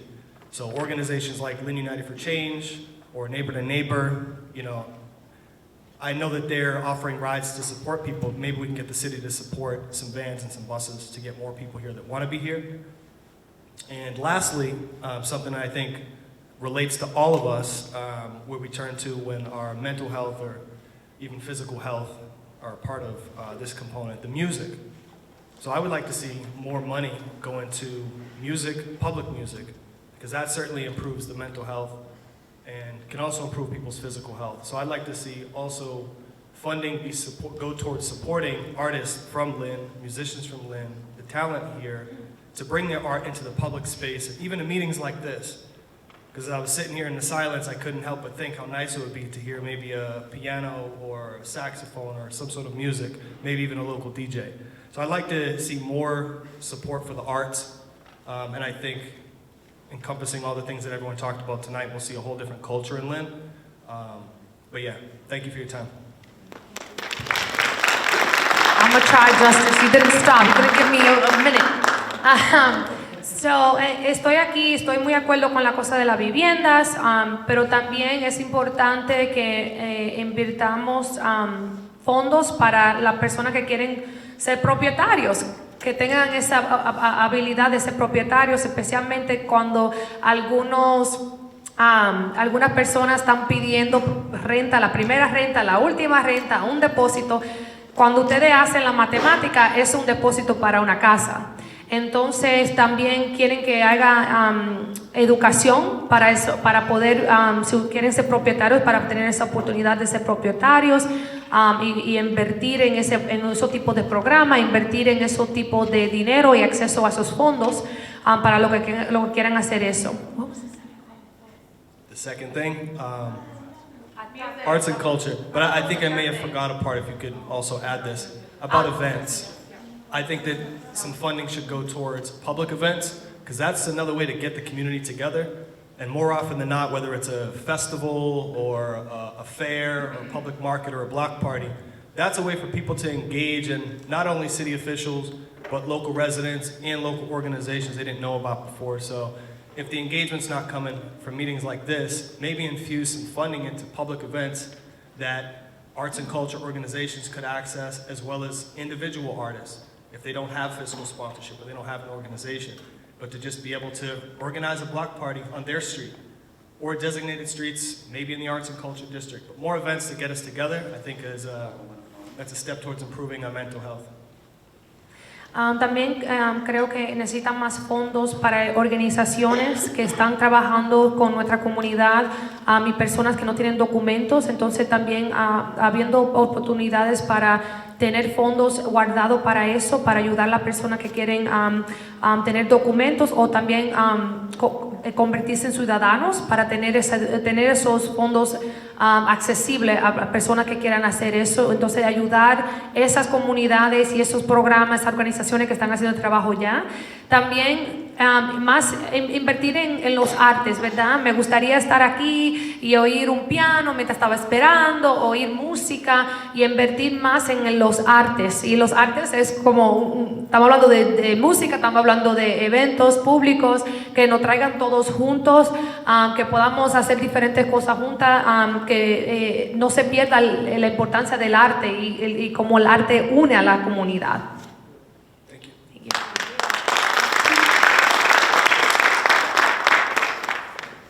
Hello, I'm Marvin Hippolyte. Good to see you all. Thank you all for being here. Just echoing everybody's sentiments, housing is by far the biggest crisis, I think, for us in the city. I've been around the city. I've talked to thousands and thousands of people, and the overwhelming majority of people in the city, whether they're white, black, Latino, whatever it is, everybody's struggling and wondering what's going to happen to their future. With this ARPA funding, I think it's a wonderful thing. And I don't want to sound a bit depressed about it, but I've really been reflecting. And I think the reality is that we can't save most of the people that we want in the city. We can't fight capital. And it's very sad. It's so heartbreaking. I read on the paper the other day that Cove building we sold for $24 million, but a one-bedroom there starts at $1,900 a month. With this ARPA funding, we can talk about the money, but it's really going to take political courage. We have to be brave. You're going to make mistakes, that's okay. But you can't just sit and not do anything. This is absolutely out of hand. So with the money for housing, you could do so many things. You could talk to landlords who are the homeowner or occupied landlords. You could work out a deal with them, maybe help lower the rent. You could look into working with EDIC, getting some land for land grants, and then tying that in with financial literacy programs. There's so much we can do. We just have to be brave. And that ties into the other thing that I wanted to talk about, this housing issue, and everything that's happening with the economy is really affecting people's mental health. The lockdowns really screwed over a lot of kids, a lot of parents. They're super stressed. I've done hundreds and hundreds of housing casework. I could get somebody housing from time to time, but I couldn't keep them there because they were dealing with other things. You know, you're making $3,000 a month after you pay your rent, car insurance. Like, how can you actually be a functioning human being? You can't. So that ties into that. The other piece I wanted to talk about was the fact that not a lot of people are here. The reality is each and everybody here, I think, represents the majority of the city. We're just not hearing from them. Part of that has to do with constituent services. We're a big city. We should put some of that money towards constituent services, yearly, daily outreach, so you can actually hear directly more from people, and it wouldn't cost that much. And then lastly is food production. We know what's happening right now with the economy. The president just said that there's gonna be a food shortage. They're blaming it on war, but we know that these corporations have been price gouging us for years. So it really has to be the local government that has to step up on that. We have all these empty, we have a lot of empty buildings, but we also have a lot of free space on rooftops. We can use those, transform those. We can give some extra money for people who are growing gardens in their backyards and do a little bit of that to help offset the food cost, the cost of food as well. But thank you so much for being here. I know you guys are tired, but I appreciate it. Thank you. Me llamo Marvin Hippoly y estoy aquí también de acuerdo con todas las cosas que hablamos de la vivienda. Me da mucha depresión porque veo cómo está afectando muchas cosas a muchas personas que conozco. También tenemos que hablar de la producción de comida. Sabemos que los precios de comida están subiendo y también casi ya no se encuentra cosas en los supermercados. Entonces definitivamente tenemos que invertir, tenemos que buscar maneras de hacer nuestra propia comida aquí en Lynn. No sé si podemos hacer hogares aquí en los techos y hacer producciones de vegetales nosotros mismos.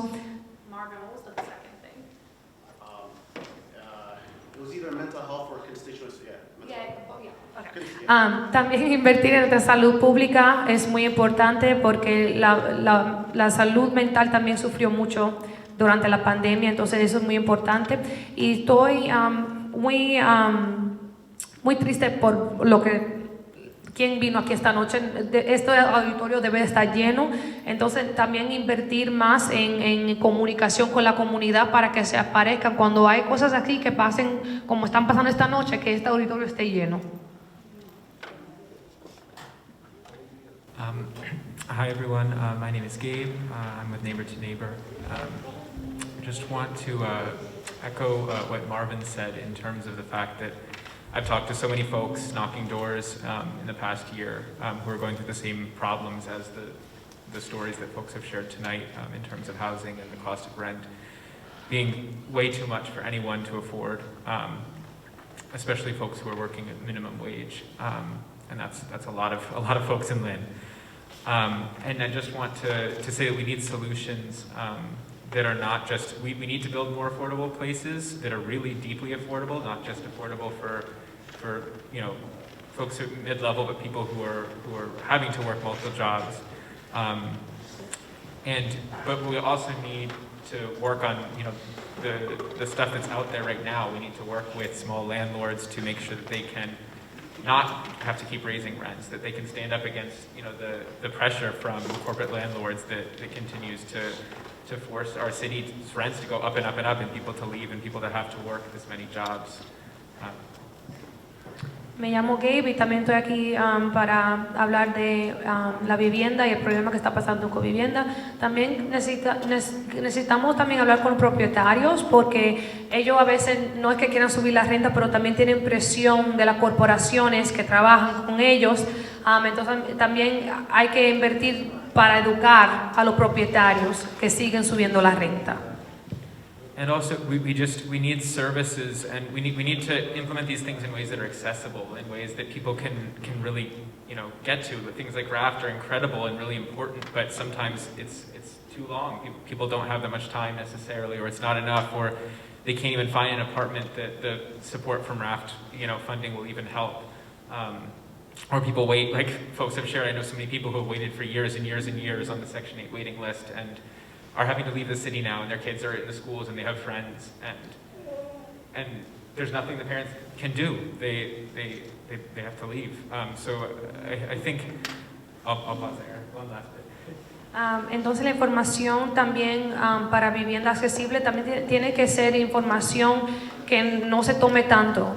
Conozco a muchas personas que hasta con el programa de Raft es un proceso y a veces no es tan fácil. And just lastly, we need to, create more services to support renters, to support people who are struggling to make ends meet, to afford rent. We need to have, we need to have spaces where people can access their rights, know their rights, can fight to improve their housing. We work to do that as community organizations, but we need this, we need the city on our side. We need funds for that. It's really hard work. yeah, so we need all of that at once because it's all urgent. There's no time to wait. You know, we've heard the stories from folks tonight. So thank you. Necesitamos invertir más dinero en educación de derechos de vivienda para que la comunidad sepa defenderse y sepa cuáles son sus derechos. Y necesitan que la ciudad apoye con eso.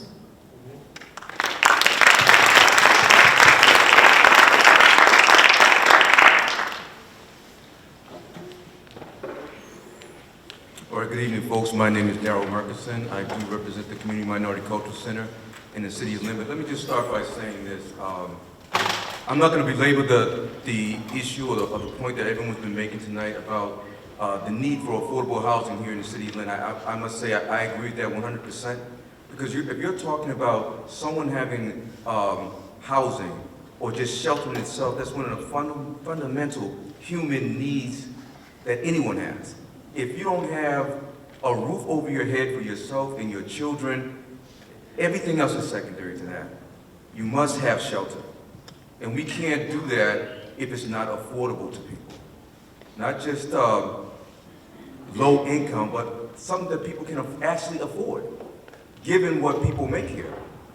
People have mentioned it here throughout the evening that I think that the mean income in the City of Lynn is about $48,000 a year, the mean income for people that live here.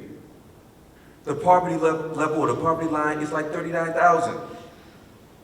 So how can you charge somebody $2,000 to $3,000 for a 1- and 2-bedroom apartment? It's not sustainable, it's not attainable. So I just want to say that first and foremost, that people need somewhere to live, that they can afford to live. And they deserve that. So hopefully, again, all the elected officials here and the people that are holding on to these purse strings that have the ability in charge with the responsibility of dispersing this money will definitely consider what the people are crying out for. The people that live here, the people that have invested here and want to raise their families here, they need somewhere affordable to live. So that's just one point that I'd like to make. Mi nombre es Daryl y soy parte del Centro Cultural de Minoridad en la Union Street y quería decir que estoy muy de acuerdo de todo lo que han hablado de la vivienda, especialmente porque uno no puede hacer nada si no tiene un techo sobre su cabeza. ¿Cómo podemos pensar en otras cosas cuando estamos pensando en dónde vamos a vivir, cómo podemos pagar la renta? Entonces estoy muy de acuerdo con todo eso y quiero decirle que lo he escuchado. Okay, my last point and second point here is that, again, I represent the Community Minority Cultural Center here in Lynn, and I've heard the initial presentation here that these funds are targeted for businesses and nonprofits like the Community Minority Cultural Center and Union Street Corridor are nonprofits here in the City of Lynn. We've been operating, providing services for the citizens of the City of Lynn for over 50 years. And over the last 2 years, the better part of the last 2 years, we've been all but essentially shut down. We have the inability to fundraise. We've only had 2 virtual events that we've had here, but a lot of people that we service here are suffering. We're suffering. So some of the things that I've heard in the presentation that may be able to aid us in trying to sustain ourselves is that there's funding for possibly infrastructure like HVAC systems within these buildings and for nonprofits and other things like that. How can a nonprofit like CMCC and Union Street Corridor, what is required of us to be qualified to receive some of these funds that we so desperately need to sustain ourselves, to provide all the services and programs that we provided over the past 50 years? How can we do that? Queremos saber, nuestro Centro de Culturalidad de Minoridades en la Union Street está trabajando más de 50 años, trabajando con la comunidad, haciendo muchas cosas buenas para la comunidad, especialmente los más vulnerables en nuestra comunidad. Entonces queríamos saber cómo podemos usar esos fondos para mejorar los proyectos, los recursos en nuestro lugar. Eso es la pregunta para mí esta noche. The answer to that is there's going to be a phase 2 where there will be a project proposal form where you and the CMCC will be able to apply for any project that you want, and you will just give us a cost breakdown, and there will be a whole process for that and evaluating that. And that will be sort of the second phase of this process, and we'll be sharing that very soon. Okay, I think that does answer my question. I just want to throw one little quick thing in here real quick, just really quickly. Because it wasn't a presentation that also, people are struggling with utilities. We are struggling with utilities as well. National Grid is killing us. Killing us. And these things have to be paid or we can't keep our doors open. So we're looking for help. So thank you for that. Thank you, Mr. Mayor, and all the elected officials tonight, everyone who's involved with it. We appreciate you having this meeting. Thank you.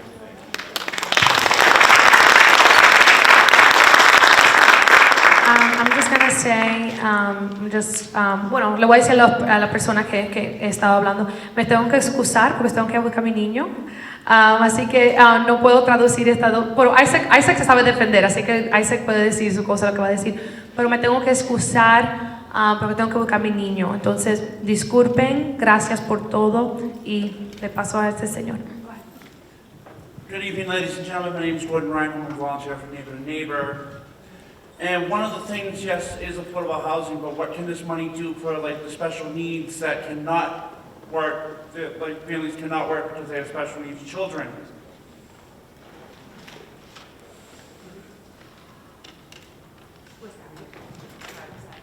Yeah.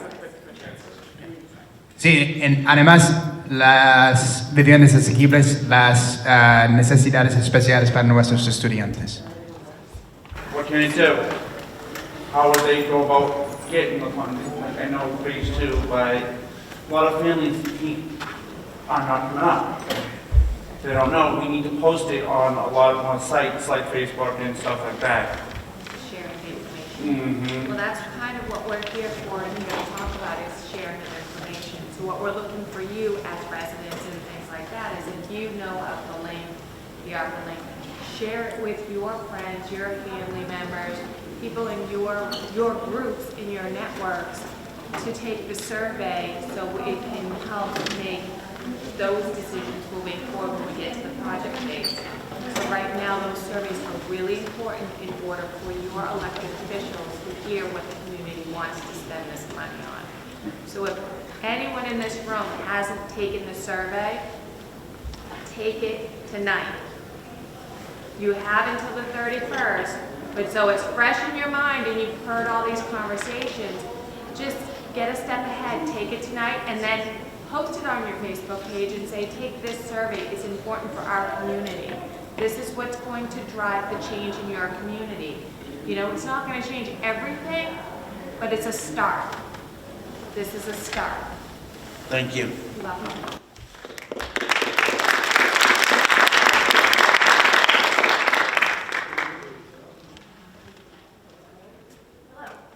Good evening. Buenas tardes. Me llamo Rosa Ordaz y nomás quería decir muchas gracias por compartir sus historias. Era mucha emoción nomás escuchar las historias de ustedes que viven aquí en Lynn. So my name is Rosa Ordaz. I'm an employee of Harbor Light Community Partners. We are a nonprofit. We build affordable housing. A delayed congratulations, Councilor and Mayor, on your successful elections. And obviously, I personally think we should invest in affordable housing. We are fortunate to be a partner with the Haven Project on Monroe Street, working on Catalyst Housing, and we're very proud to be a part of that. We submitted an application for the Marshall School. We are listening to every word for the School Street project also as well. And so I amplify obviously the needs of the community. But I also have some questions for you, and if you don't have the answers for me right now, that's okay. I'm happy to talk about it later. One of the things that I think ARPA provides an opportunity for is to set up some structures that are more than just an immediate assistance. So definitely need raft, definitely need, sorry, it's hard talking with this mess. Definitely need raft funding, all of the supports that so many people have mentioned. I'm curious if the administration has thought at all about how you can thread some of this funding with the MBTA guidelines, which Lynn is an MBTA community. You have a couple of census tracts. And with the requirement to build multifamily housing by right, you know, some of these funds could go towards starting an affordable housing trust or to require an affordability component kind of within that development. So just some thoughts, and would love to hear if that's been part of the discussion. Yeah, sure, I can answer that. So in terms of the, thank you so much for the comment.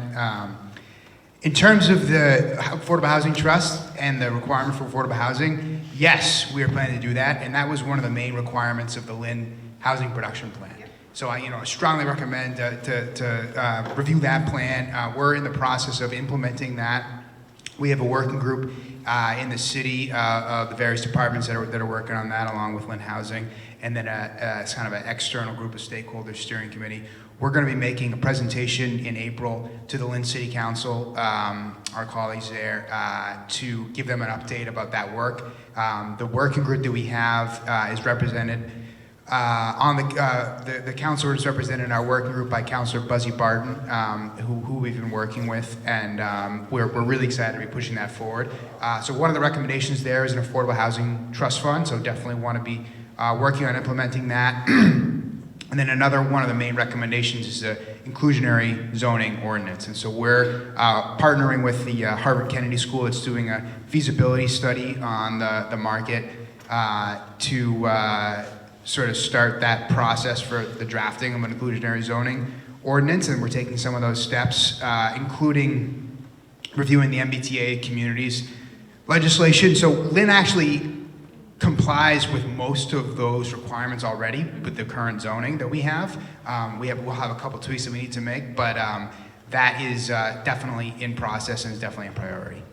Okay, thank you, and thank you so much for hosting this meeting and for everything that you're already kind of being very transparent about and opening it up to the community. We think it's great, so thanks for having me.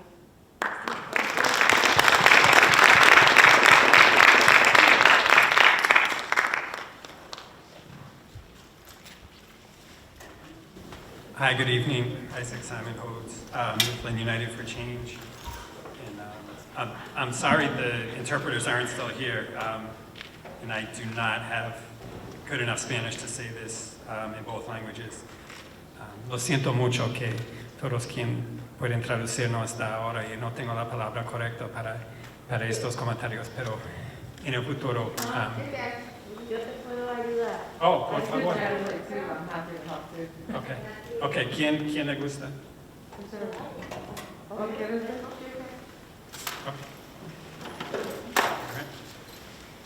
Gracias.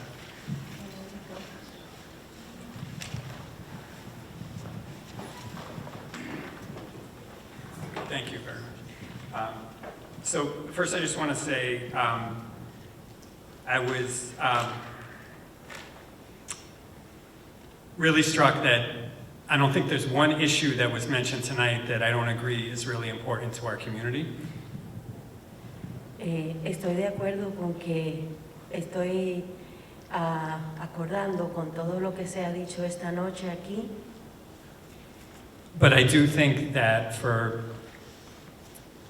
me, creating new permanently affordable housing really is the #1 priority, and I want to say a few words about why. Yo pienso que la prioridad debe de ser para tener una mejor apartamento, housing, casa para ustedes, y les voy a explicar el porqué. Pero específicamente vivienda asequible, que es asequible para siempre, no para unos años. Yo quiero la construcción de viviendas que sean accesibles para siempre, no momentáneas. And I'm thinking back a little bit to years ago when I used to play a lot of pickup soccer on a terrible, terrible field on Commercial Street that had, no real goals to use and lots of bumps and dips in the ground, and it wasn't at all a good facility. Pienso en aquellos tiempos cuando íbamos a jugar al field que está en la Commercial Street, donde tenía bouncing y no estaba como está en la actualidad ahora, que tiene otra vista y es accesible para jugar. And of course, it would be amazing to have a really nice field there and great fields all over the place. But for me, that's not the first priority, because what was so important about those games was the people there. And we're in danger if we don't act with urgency and with real vision of losing the people who play in those games. Estoy pensando en que nosotros necesitamos conservar las áreas verdes y tener en cuenta de que es importante tener a las personas juntas y que puedan tener un lugar donde recreacionarse, donde jugar, pero hasta ahora esto se ve en peligro. Because housing costs are going up so high that people are being pushed out of the city, and it's going to get worse if we don't take action. And in tomorrow's Boston Globe, you'll see a headline that talks exactly about this. También es importante mencionar de que el alto costo de la renta, como está ahora, está obligando a que en vez de nosotros estar unidos y podernos recrear y encontrarnos ahí, nos están obligando a salir de la ciudad y mudarnos hacia otros lugares. También vamos a ver un artículo en el Herald de Boston, en donde dice... The headline is "Gentrification is Destroying the Community. In Eastie, first-generation Bostonians lament a changing neighborhood." Dice que el desplazamiento en el área de East Boston está destruyendo el barrio de East Boston. Y este es en el diario Boston Globe mañana. And that's what's happening in Lynn if we don't really take action, and that's my concern in why I think housing has to be the foundation first, and then we can do all these other wonderful projects, because otherwise the people who make Lynn what it is aren't going to be here to enjoy this new infrastructure and these new parks. We'll be in southern New Hampshire or Fall River or Brockton or who knows where. We won't be here in the city that's our home. Ok, entonces en este artículo dice que están perdiendo las personas que viven en East Boston y que él tiene mucho miedo de que pase lo mismo con nuestra ciudad, porque si nosotros nos obligan a salir de ella para otros lugares, Lynn va a desaparecer. La comunidad que realmente ha trabajado y ha permanecido en esta ciudad va a desaparecer, y que él quiere que sea fundamental el tener un programa que sea fuerte en cuestión de la edificación de viviendas que sean permanentes para los Lynners residents, para que vivimos aquí en Lynn. And the other thing you need to have that kind of really vibrant grassroots community activity, whether it's soccer or something else, is people need to have time to be there. And with people working not just 2, but now people working 3 and 4 jobs to try to pay the outrageous rents that we're seeing, people don't have time to do that, to be part of those activities, to be there for their kids, to be at meetings like this, etc. So that's the other reason that I feel like housing is the foundation for all of these other things we need to do. También pienso que es importante la fundación de housing accesible para todo, porque esas áreas verdes se ven solitarias todo el tiempo, ya que las personas tienen que trabajar 2 y 3 trabajos, no tienen tiempo para dedicárselo, para tener un deporte en el diario vivir, pero mucho menos tienen tiempo para compartirlo con su familia y sus hijos y tener deportes juntos. Y esto es lo que más me preocupa, porque sin tener un trabajo que pueda mantener nuestra economía y que pueda permitirnos tener tiempo con la familia, todo esto no embarga a que todo esto vaya desapareciendo y nos force a mudar fuera de aquí. I added that refer to group ownership.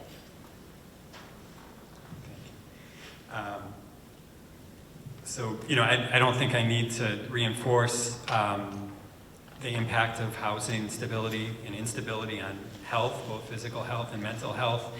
There's so much research on that, including research that our group is involved in and with Conservation Law Foundation and MIT that shows the impact of housing instability on both physical and mental health. Children's Health Watch has really compelling research in that same thing. So again, an investment in affordable and stable housing has these ripple effects. También puedo agregar de que es muy importante tener una fundación de la renta segura porque todo esto afecta en el estado emocional, social y cultural de nosotros los que vivimos aquí. And also just add, people mentioned how overcrowding, particularly during COVID, had such an awful impact. But there's another piece to that as well. También la sobrepoblación durante la pandemia que nos obligó a estar hacinados. Esto también ha sido un impacto para nuestra sociedad y creo que es muy importante también hacerle un highlight.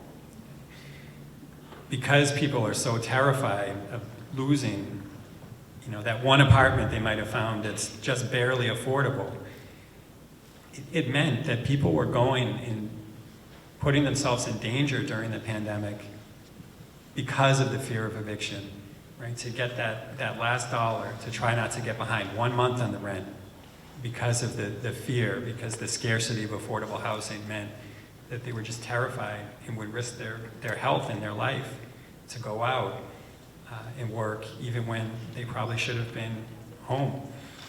También durante la pandemia muchas personas estaban muy aterradas porque tenían que estar buscando el dinero para poder pagar sus rentas y estaban muy afectados emocionalmente por tener miedo de perder su vivienda. Just a quick note that I think we're all aware of, but it needs to be said again, that housing and displacement are issues of social justice and specifically of racial justice. I'm sorry, I missed the last part. Racial justice. Okay. Él dice que también no es menos importante mencionar que el perder la estabilidad de tu casa te lleva a tener que lidiar con las autoridades y tener una eviction. La última parte de las partes. Okay. Es un tema de justicia social y justicia racial. Y que es un tema de justicia social y justicia racial. Just last week, I was part of helping to put out a report on the racial disparities in eviction filings during the pandemic. And, you know, eviction and displacement is hurting working class and lower income, middle income people of all backgrounds, but specifically Black people and Latino people are getting hit the hardest by the lack of affordable housing in the eviction crisis. El problema de los desalojos durante la pandemia afectó mucho a la raza negra y a los latinos de escasos recursos y que fue mayormente impactado este sector debido a la consecuencia de la pandemia y que se hicieron muchas retiradas de familia de las casas injustamente. So just again, if we're going to protect the things that make Lynn the unique and special community it is, a historically working class community, a community that has immigrant populations from all over the world, that has an important and historic African American and Black population, If we're going to protect Lynn's culture and Lynn's mix of peoples, we've got to take action urgently on housing, or it's going to be irreplaceably lost. Nosotros tenemos que trabajar para mantener la transculturización en este pueblo de nuestra ciudad de Lynn, porque la falta de vivienda tiene un impacto directamente con nuestras razas que tenemos aquí, y esto puede ponerlo en peligro de una extinción. So I'll wrap up, and I know it's late, and appreciate everyone's patience. Agradezco a todos por su paciencia. So I think the question is, La pregunta es, if we all agree we need to do something about housing, what can we do as a community? si nosotros estamos todos de acuerdo de que la problemática es la vivienda, ¿qué nosotros podríamos hacer para ayudar que este programa sí funcione y sí se lleve a cabo? I think organizing as a community, as different organizations and individuals Pienso que organizarnos como comunidad de diferentes organizaciones is a key start, and it's really es la important. llave There para are people que here nosotros talking about this issue. podamos empezar y para que podamos presentar el programa. The conversation is going to continue, but I would suggest two things are really critical. La conversación va a continuar, pero yo voy a señalar dos partes que son críticas. Number one, La número uno, which is a conversation for another time, but we need rent control. We know the La- state needs to act, and we La hope our city conversación- can help push it along, but that's another topic for another day. no lo haga tan rápido. La conversación acerca de la housing otra vez, la vivienda va a ser muy importante y va a ser un tema que va a ser repetitivo, pero que tenemos que trabajar unidos.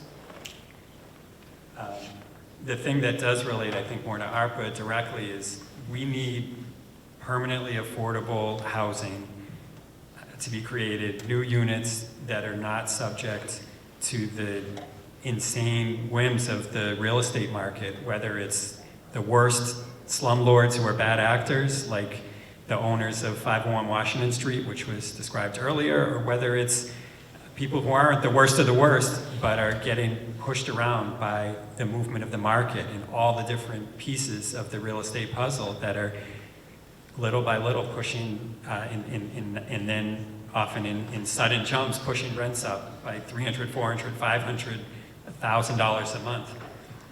Voy a ir por partes. Pienso que tenemos que trabajar con los developers y los dueños de casa para que no suban la renta tanto y empujen a que haya un alto costo en la renta, como por ejemplo en la Washington Street tenemos apartamentos, pero la renta es muy cara y esto ha empujado a que los dueños de casa tengan una renta más alta y esto empuja a que no haya accesibilidad para uno rentar. Right? Pero el problema más grande en el 501 Washington Street es las condiciones son muy, muy malas. Pero en otros lugares sí, hay rentas subiendo de 300, 400, 500 al mes. Y lo que necesitamos para evitar eso es control de renta. Primero, es un tema para otra vez, pero también necesitamos que la ciudad use este dinero para hacer nuevos edificios con apartamentos de renta razonable, apartamentos asequibles, permanentes, que no son parte del mercado, que puede subir año y año y año, mes y mes y mes.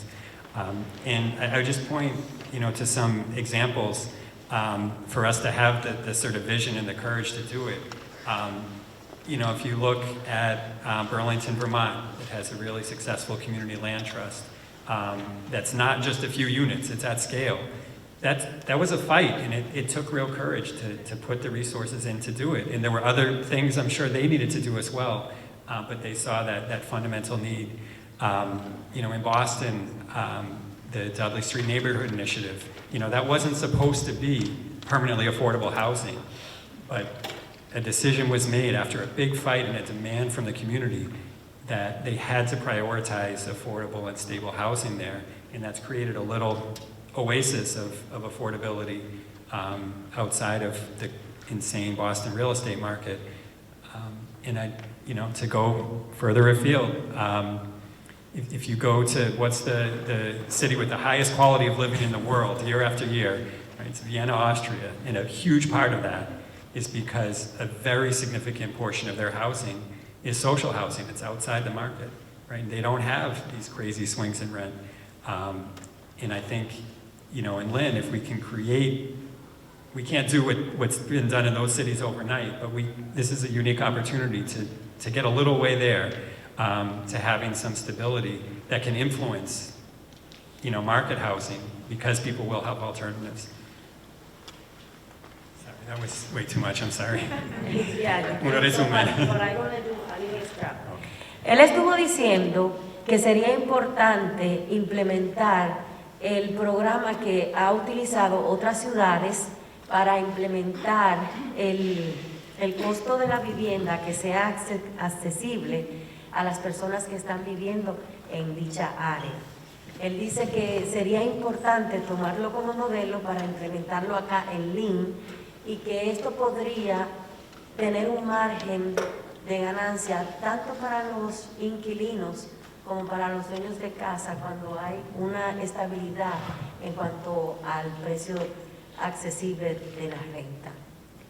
I think, there's lots of other things we can do on housing, but most of them would be, a drop in the bucket. Would be a ribbon cutting in a few units, maybe affordable for a few years until they get flipped. But creating, real permanently affordable housing, I think has to be a priority. And Él dice que sería bueno implementar que parte de esas unidades sean accesibles por varios años y que después cuando hagan el intercambio, entonces ellos puedan tener el lapso de tiempo para poder aumentar la renta o tener alguna alza o algo que equilibre el precio de lo que se va a pagar durante esos años. right, this is a city where well over half the population are renters, and we don't recognize that enough, that of course we want to do things about home ownership and education, but that's in some ways going to be moving deck chairs in the Titanic if we don't address the heart of the issue of affordability for renters who are getting displaced so quickly from the city. También quiero decir de que debe de hacerse un plan para que no nos pase como el Titanic y implementar un plan que pueda ayudarnos no solamente a tener una vivienda accesible, pero también poder ser dueño en el futuro.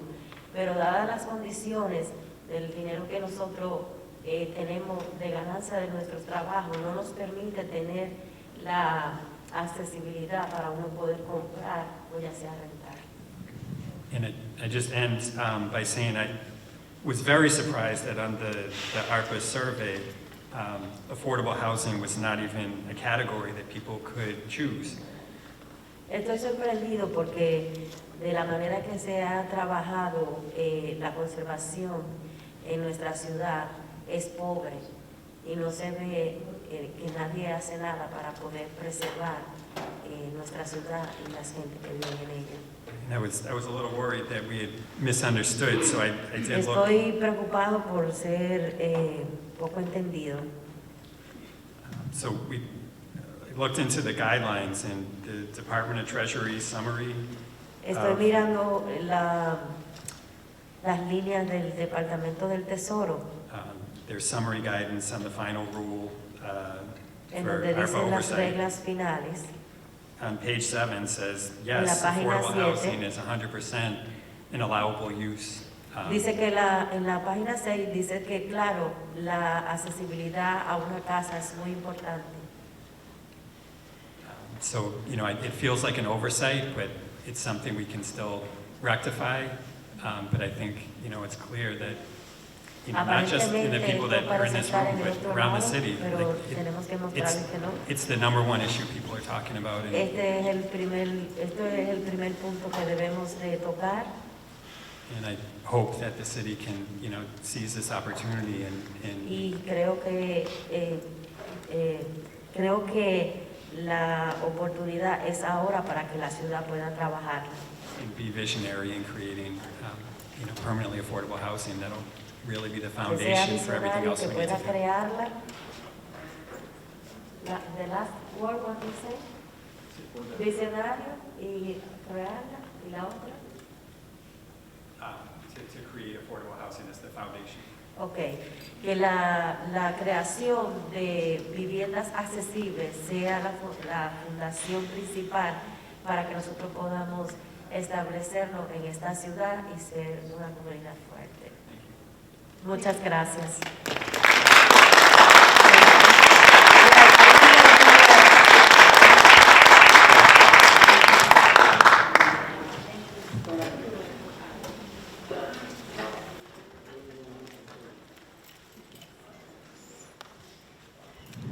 Just want to say thank you all so much for sharing your ideas, your thoughts, your suggestions, your questions. I really appreciate you being here, and really appreciate your willingness to share your story. I know that that's the same for the whole team here.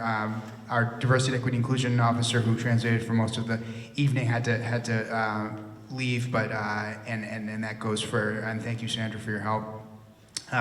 City Councilor Brian LaPierre, and we're also joined by Ward 3 Councilor Coco Alansug. Gracias a todos por estar aquí, por compartir sus pensamientos, sus ideas, sus preguntas, por compartir sus historias personales.